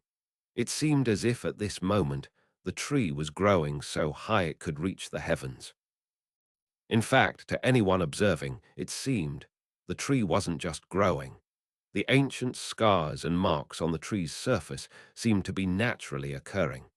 This indicated that the greenwood tree. The Sky Priest gasped. "Ancestral awakening," she said faintly. "Grandmaster Meng's greenwood tree totem is experiencing an ancestral awakening." "Greenwood tree, ancestral awakening," cried the Great Father, shocked. He began panting, his eyes wide. Down inside the pool waters, Meng Hao's eyes snapped open again.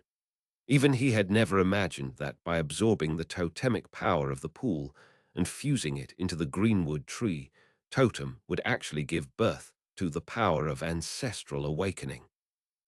Meng Hao was astonished. What will be awakened in the end? An ancient greenwood tree. This chapter was sponsored by Von Neumann, Henry Tizard, and Nikos Theodorou. Chapter 428, A World That Supersedes. Or perhaps it will turn into the tree that emerged from within the ninth sea all those years ago and cross the stars to planet South Heaven, the supreme greenwood tree. Meng Hao's eyes glittered as the qi continued to rush into him. Outside, the other 6 volcanoes were rumbling as white mist continued to shoot out toward Meng Hao.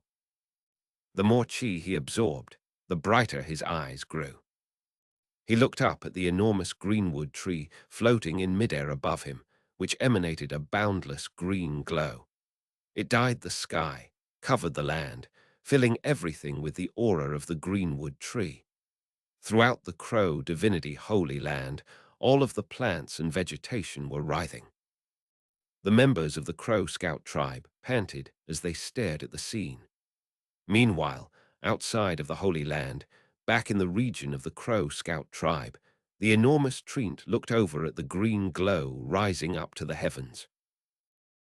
"Word," it said softly. Even the members of the other 4 tribes who were waiting outside of the golden doors were filled with shock. Although they couldn't see clearly everything that was happening inside, they were filled with a sense of baffling wonderment. Each and every one had faces filled with shock. At the same time, the various totemic sacred ancients atop the mountains of the other 4 tribes appeared. They stared toward the Crow Divinity Holy Land, and one by one all uttered the same word. Word. Even as this word filled the air, the plants and vegetation in the surrounding mountain ranges were whipping about wildly, despite the fact that there was no wind. They flickered, emitting rustling sounds that seemed to form voices of submission. It was as if they were offering obeisance to the sovereign of all wood-type entities. The 4 bizarre life forms from the other 4 tribes slowly bowed, as if in salute to the miracle which was occurring. As they were saluting, the members of the Crow Scout tribe back in the Crow Divinity Holy Land actually stopped breathing momentarily. They watched as the gigantic greenwood tree rapidly began to shrink in size. The smaller it got, the more intense was the green light it emitted. By the time it shrank to 300 meters in height, it was like a green sun, filling everything around it with intense green light. Meng Hao breathed deeply as he watched the greenwood tree shrinking. 300 meters, 150, 100, until it was 30 meters. 15, 10, 3 half a meter, 1/3, 3 inches, 2 inches. It seemed to be shrinking in correlation to the reduction of water in the pool. Massive amounts of mist were absorbed by Meng Hao. In the blink of an eye, the greenwood tree was only 1 inch tall. The light it emitted was so bright that it penetrated out of the Crow Divinity Holy Land. The plants and vegetation outside, which were groveling in reverence, the 5 saluting life forms, and all of the cultivators who had wood-type totems, felt a profound impulse to prostrate themselves in worship. Back within the Crow Divinity Holy Land, the 1-inch tall, brightly glowing greenwood tree in front of Meng Hao shot toward him, branding onto his forehead. A massive roaring noise filled the air, and green light shot out in all directions. As soon as everyone was able to see again, they looked at Meng Hao's forehead and saw a type of totem that no one had ever seen before. This totem tattoo was of a single ancient character. Word 1. There was no green tree, no picture, no resplendent glow. It was smooth and ordinary, a single ancient character, wood. However, this character wood represented everything wood type under heaven. Because of this, it didn't need some picture representation of a plant or tree, because it was the essence of wood. All wood types in heaven and earth.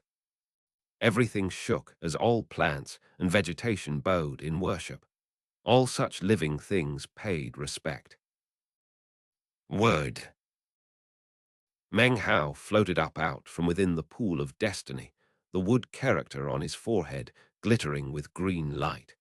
He suddenly had the sensation that he could communicate with all plant forms in the world.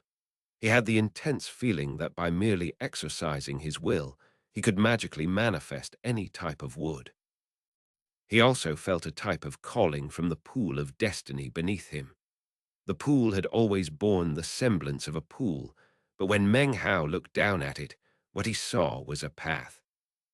The call originated from the end of the path, where Meng Hao had the strange sensation that there existed a heavenly wood character. His eyes flickered thoughtfully, and then his body flashed. The Crow Scout tribe watched panting as he suddenly shot back down toward the pool of destiny, toward the path. Then he completely disappeared. It wasn't until Meng Hao disappeared that the Crow Scout tribe members finally reacted. In fact, it was the man-form outlander beast who did so first. Eyes wide, he looked at the scant amount of water left in the pool of destiny, and then let out a roar and charged toward the water. The Great Father's face flickered. He waved his hand, indicating for the others to follow as he headed toward the pool of destiny. There was already very little water left, but even absorbing a bit would be very beneficial. Almost at the same time that the Crow Scout tribe members were charging toward the pool of destiny, the faces of the members of the 4 tribes on the outside flickered.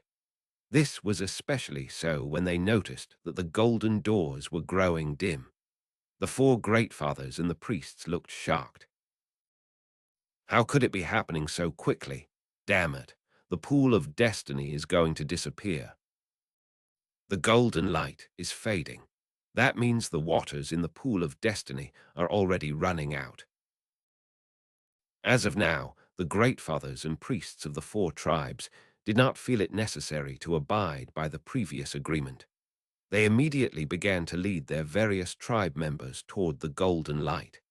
In an instant, more than 100 colorful beams of light shot through the doors.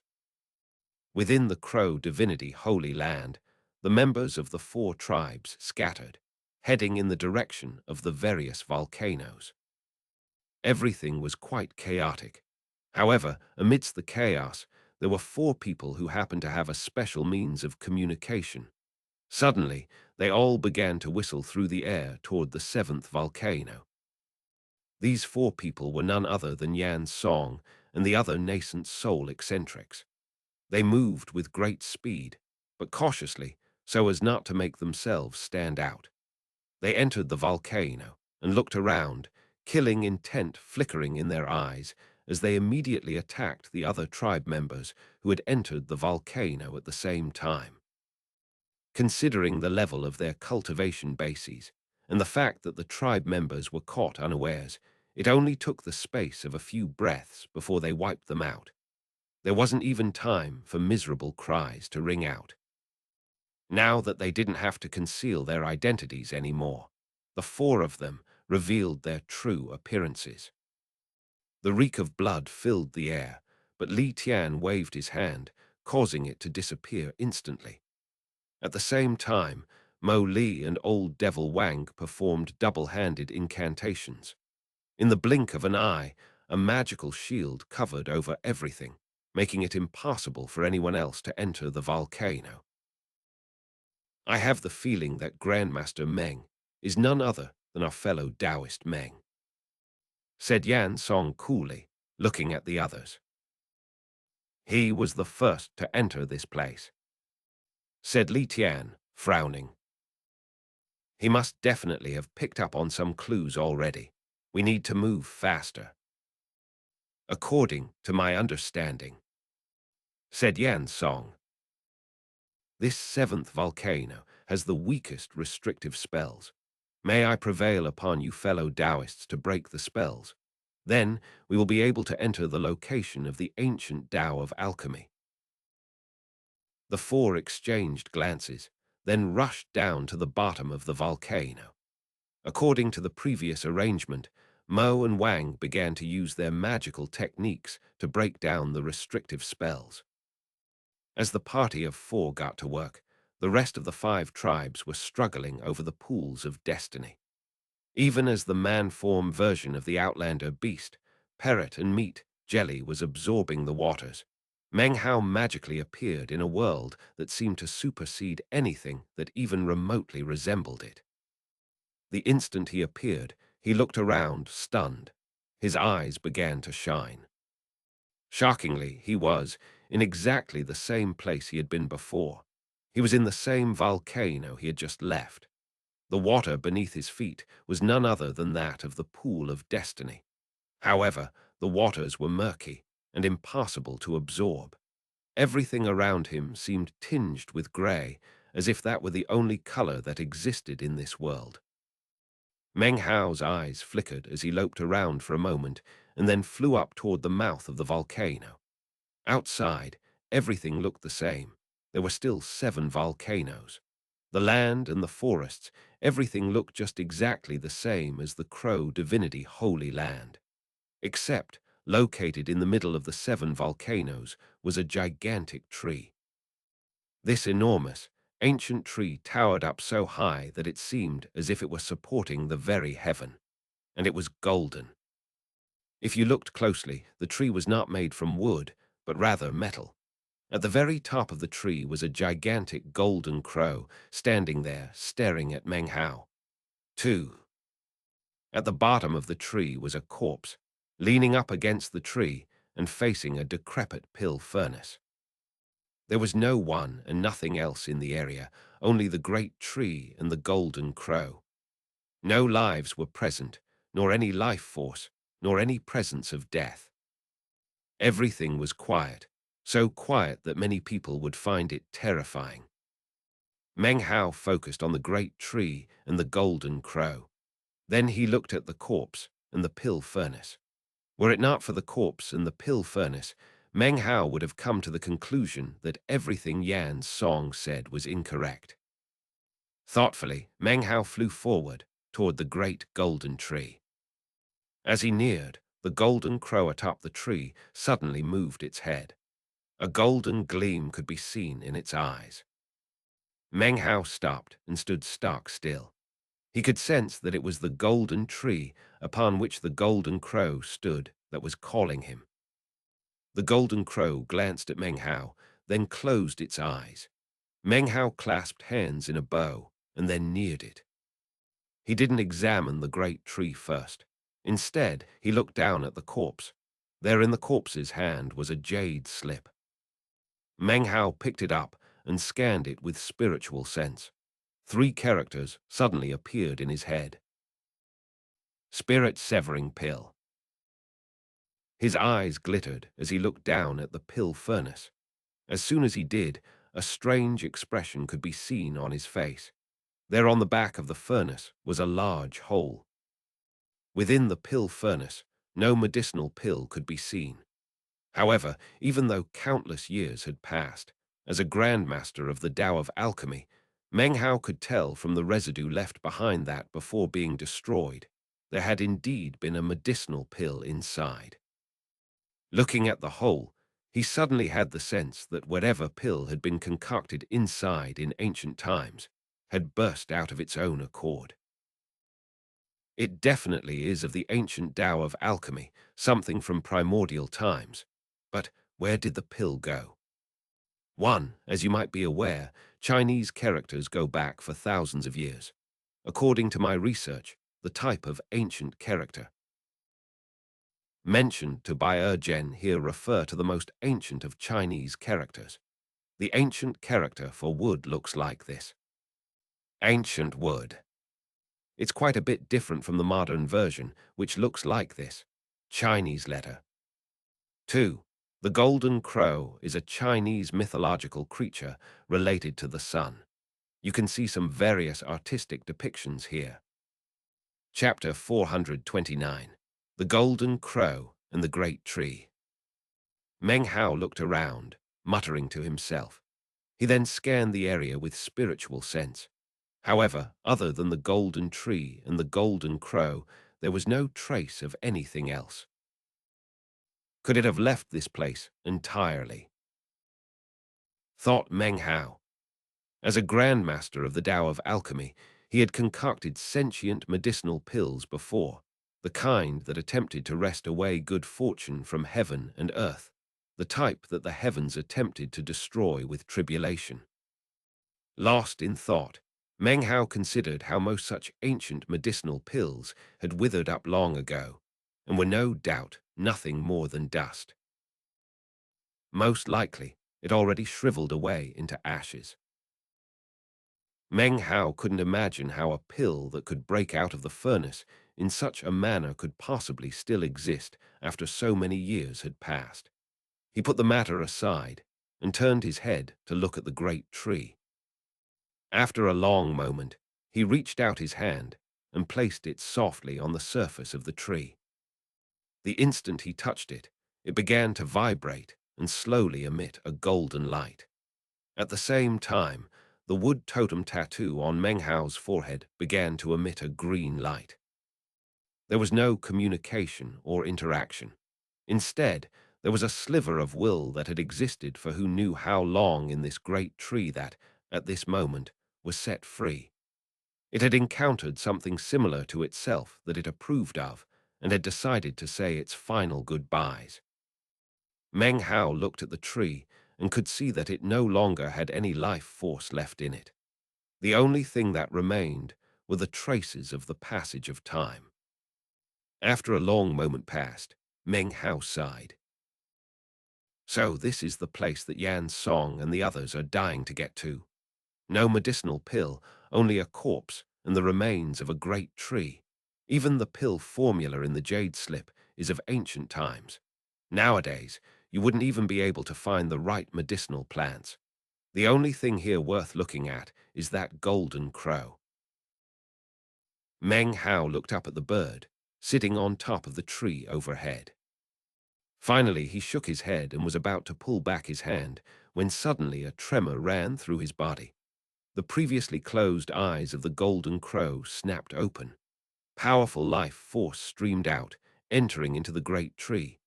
Suddenly, power seemed to emanate out from the tree, as if it was still alive. Because Meng Hao's hand was touching the tree, he was able to sense the power of the life force. In that instant, his eyes went wide with disbelief. He looked up again at the golden crow, his mind blank.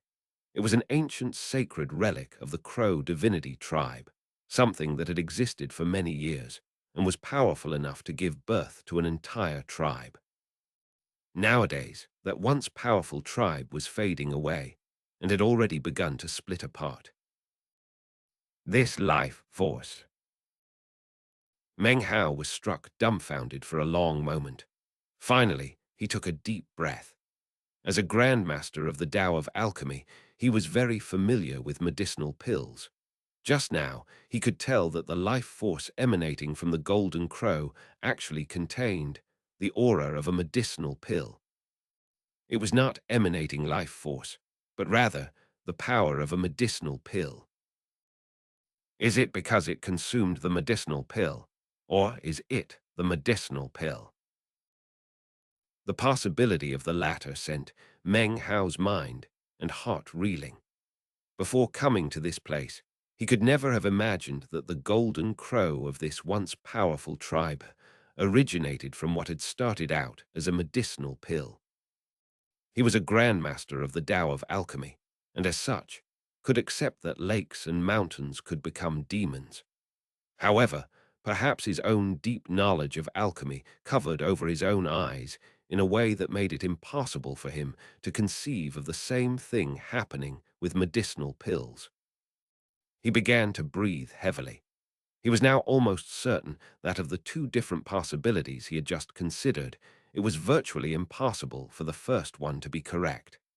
After consuming a medicinal pill, its aura could not exist for a very long time. The only correct conclusion was that the medicinal pill had turned into a demon, which then could exist forever. Panting, Meng Hao looked up at the golden crow and the great tree. Suddenly, an image appeared in his mind. Within the image was an ancient grandmaster of the Tao of alchemy, sitting beneath a greenwood tree, preparing to pass away in meditation. As death neared, he produced the most glorious pill he had ever concocted. Unfortunately, by the time the pill emerged, The Grandmaster had already breathed his last breath.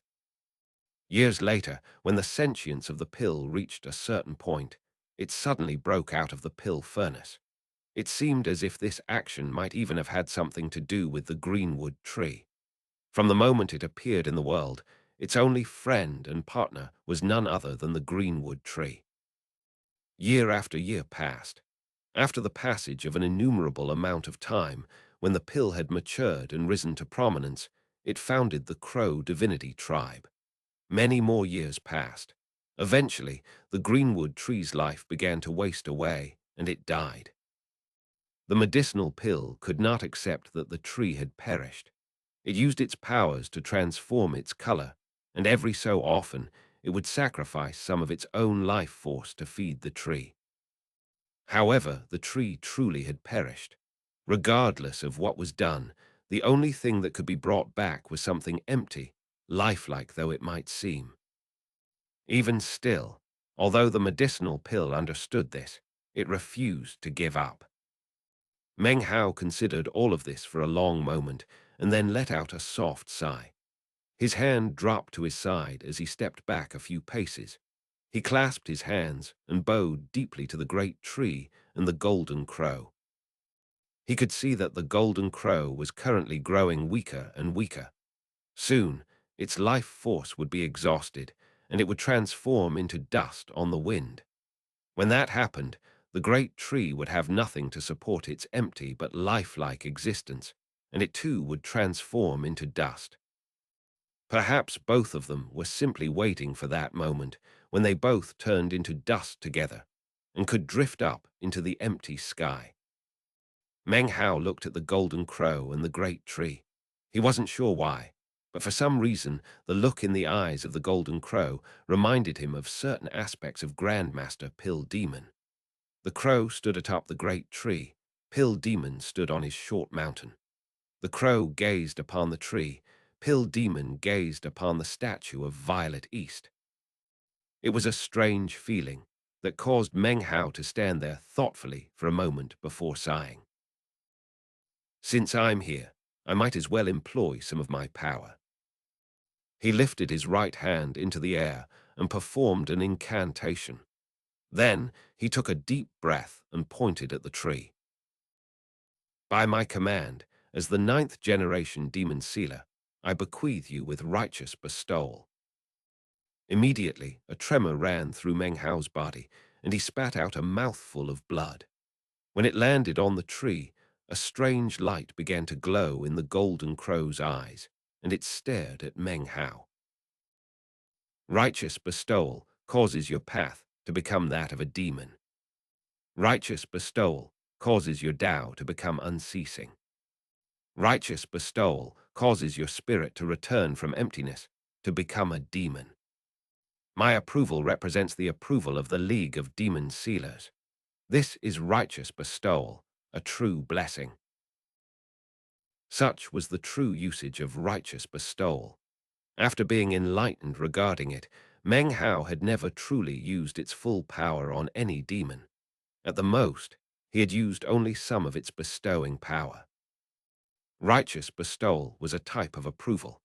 Any demon of heaven and earth that received the approval of a demon sealer would be able to temporarily absorb some of the essence of the 9th mountain and sea. Even if that demon were dead, its soul would not disperse. This golden crow had not done any favors for Meng Hao. However, its emotions and thoughts had stirred Meng Hao. They touched him in a way that made him believe that providing assistance with righteous bestowal was the right thing to do. After the power of righteous bestowal was manifested, Meng Hao took a deep breath.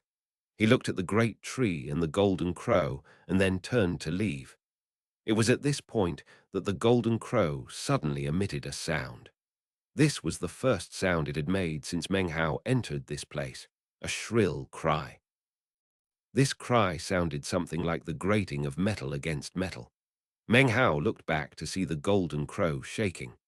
As it shook, ghost images sprung up, and a golden light surged out. The light slammed into Meng Hao's torso, transforming into a gold-colored brand. It was a totem tattoo that was somewhat similar to his previous totem tattoo of the greenwood tree, an image of a golden crow. This was a metal-type totem, which, if Meng Hao was lucky and could accomplish an ancestral awakening, might eventually turn into the ancient character for metal. After sending out the totem, the golden crow seemed to have been weakened by at least half. Its body shook on the verge of collapse for a moment before it collected itself and then looked at Meng Hao. Meng Hao opened his mouth to say something, although he wasn't sure what. However, it was at this exact moment that, within this world of greyness, a boom echoed out from the mouth of the seventh volcano. 4 figures suddenly became visible. Ha, we're here. Thanks. This chapter was sponsored by Jonas Grunström.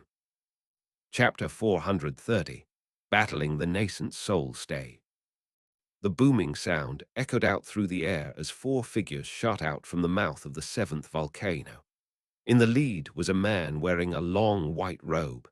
His hair whipped about him, and his eyes flickered as if with lightning. His expression was one of excitement.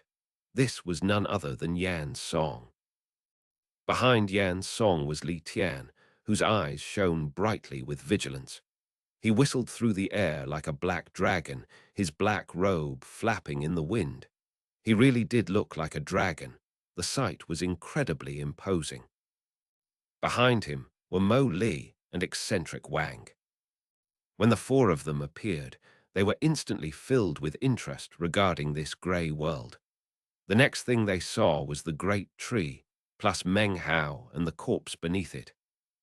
What caught their attention more than anything else, though, was the pill furnace.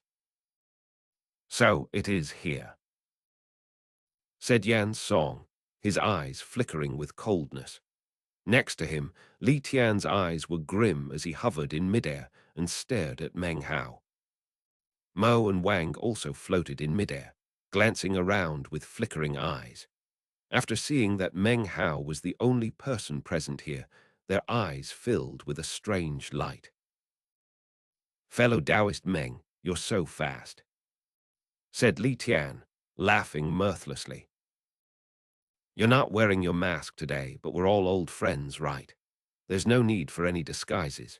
You beat us here, which is well and good, but according to our previous agreement, please produce whatever treasures you've acquired. It's time to split our shares." As he spoke, he moved forward toward Meng Hao.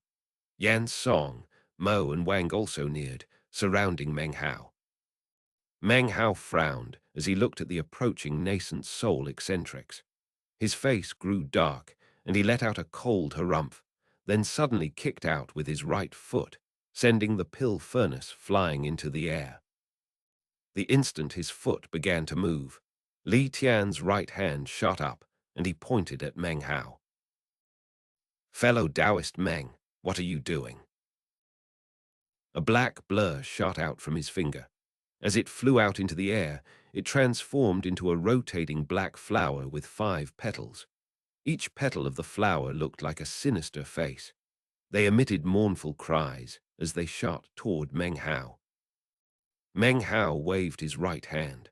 A bloody light erupted up as the air in front of him turned the color of blood, and a massive hand appeared. It instantly shot toward the black flower, slamming into it. A massive explosion ensued.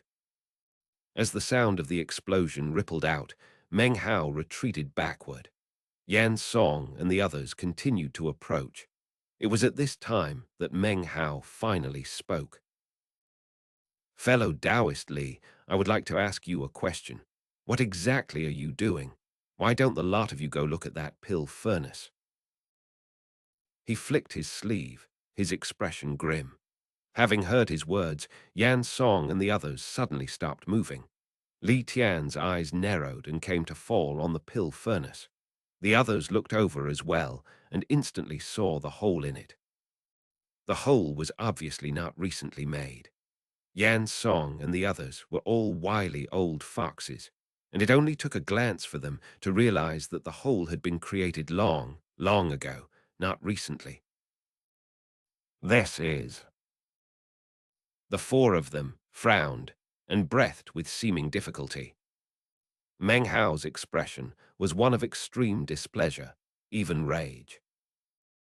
I haven't been here for long. After coming to this tree, I saw only this corpse and that damaged pill furnace.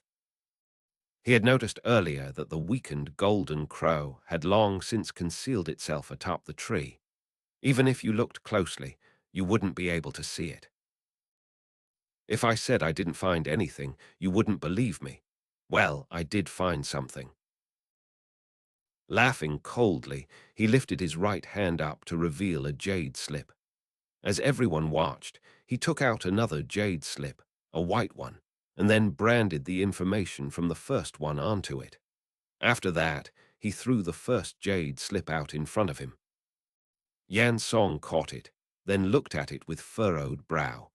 He then handed it to Li Tian and the others, who also examined it and began to frown. They should be able to tell at a glance whether the jade slip was real or a fake. But even Yan Song, an expert in the Tao of alchemy, was unfamiliar with most of the ancient medicinal plants listed therein. Meng Hao's face was dark, even filled with rage. His wording sharp, he said. You want to cause a big fuss over a single jade slip. How disappointing. I'll take my leave now. From now on, my path is not connected to any of you. His awe-inspiring display and sharp words left Yan Song and the others incapable of offering any sort of response. Meng Hao gave a cold snort. Then his body flickered as he turned into a beam of colorful light and shot off into the distance. Before he could get very far, Li Tian suddenly disappeared. When he reappeared, he was directly in front of Meng Hao. Fellow Taoist Meng, why are you in such a hurry to leave? Exactly what else did you acquire? Don't expect that a few trite words will convince us that you didn't take the medicinal pill that burst out of that pill furnace. Meng Hao stopped. Now his expression was no longer grim, but calm. His eyes were ice cold as he looked at Li Tian. Well, fellow Taoist Li, what brilliant opinion do you have? I won't dare to use the word brilliant, fellow Taoist Meng. He replied slowly, staring Meng Hao in the eye. But since you got here before us, it will be difficult for you to avoid suspicions. Just hand over your bag of holding and let us search it. That should be enough. Meng Hao looked back at him, then started to chuckle. His chuckle turned into uproarious laughter that eventually began ripples that shook everything in the area. Li Tian's face flickered.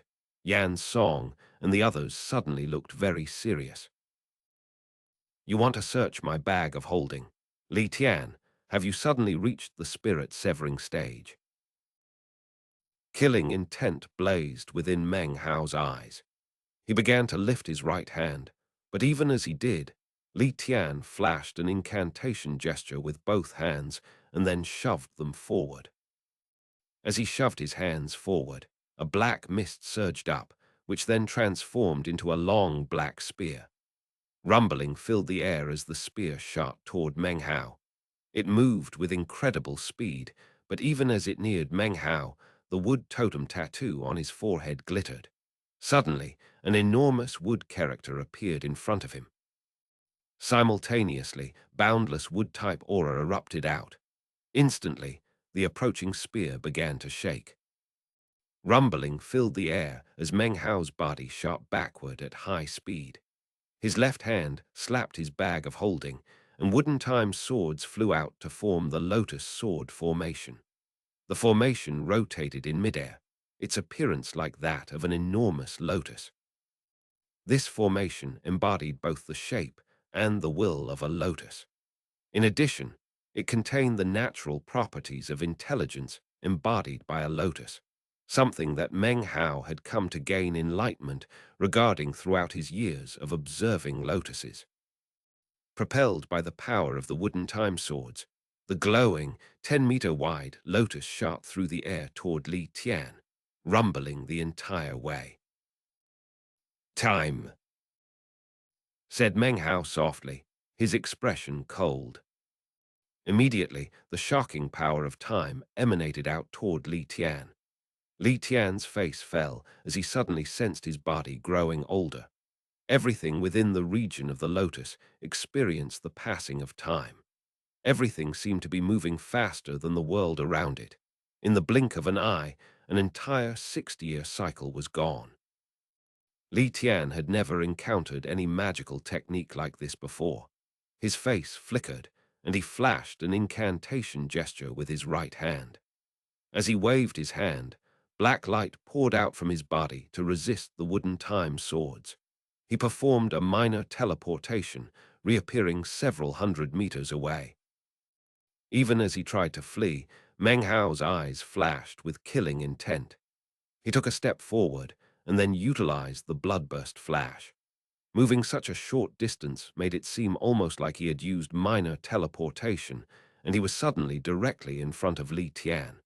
His right hand clenched into a fist, and he punched out. A boom echoed out. Li Tian's face fell, and he spit out a mouthful of nascent soul aura. The brightly colorful aura transformed in midair into the image of a small person that looked exactly like Li Tian. The figure let out a sharp cry as it shot toward Meng Hao. Boom! Meng Hao's body trembled as he retreated 7 or 8 paces, his face ashen. As for Li Tian, he retreated about 4 paces, his face flickering. His expression was one of ferocity, but fear glimmered within his eyes. Fellow Taoists Yan, Mo and Wang, he said, "What are you standing there watching for? If you're really willing to let this guy leave, then I'll hold back." Before Yan Song and the others could even react to Li Tian's words, Meng Hao laughed coldly and once again shot forward. It's too late to hold back now. 5 figures appeared around Meng Hao that looked identical to him.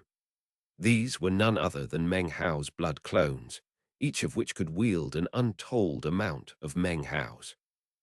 Simultaneously, a golden glow sprang into being around Meng Hao. The full power of the great circle of the gold core exploded out. Up above Meng Hao's head appeared an ancient starry sky. Within this starfield magically appeared a shocking great greenwood tree. Meng Hao's cultivation base was at the great circle of the gold core stage. However, even with only the wood-type power he possessed, he could fight back against the early nascent soul stage. Now that he had acquired metal-type power as well, there was very little difference at all between him and the early nascent soul stage, although there were some divine abilities he could not employ. Moving forward rapidly, Meng Hao pointed out with his right index finger. The blood finger, blood palm and blood death world, along with his starfield core chi and wood-type totem, all fueled the lotus sword formation. In the blink of an eye, its power was increased exponentially. It droned as it rotated through the air. At the same time, Meng Hao cried out, "Time! This magic again!" Li Tian's face flickered. Although his cultivation base was higher than Meng Hao's, and he had more divine abilities at his disposal, there was little he could do when facing up against the magic of time. He didn't even dare to near it. His longevity was already nearing its end as it was. To him, this art was like death itself. Feeling his aura being ruined, he had no choice but to retreat. Seeing the rotating lotus sword formation about to fall, Yan Song and the others finally took action. They shot forward to appear near Li Tian. The mighty pressure of the cultivation bases of 4 nascent soul cultivators emanated out like a flash flood. "Fellow Taoist Li, fellow Taoist Meng, please let me say a word," said Yan Song, looking directly at Meng Hao. Meng Hao's expression was as calm as ever, but inwardly he heaved a sigh of relief. Even if he put on the blood-colored mask, he was no match for 4 nascent soul cultivators all at the same time. However, based on the current situation, he had no choice but to fill the others with misgivings by putting on the air of someone who others did not dare to provoke. "There's no harm in speaking your mind, fellow Taoist Yan," he said, his voice cold.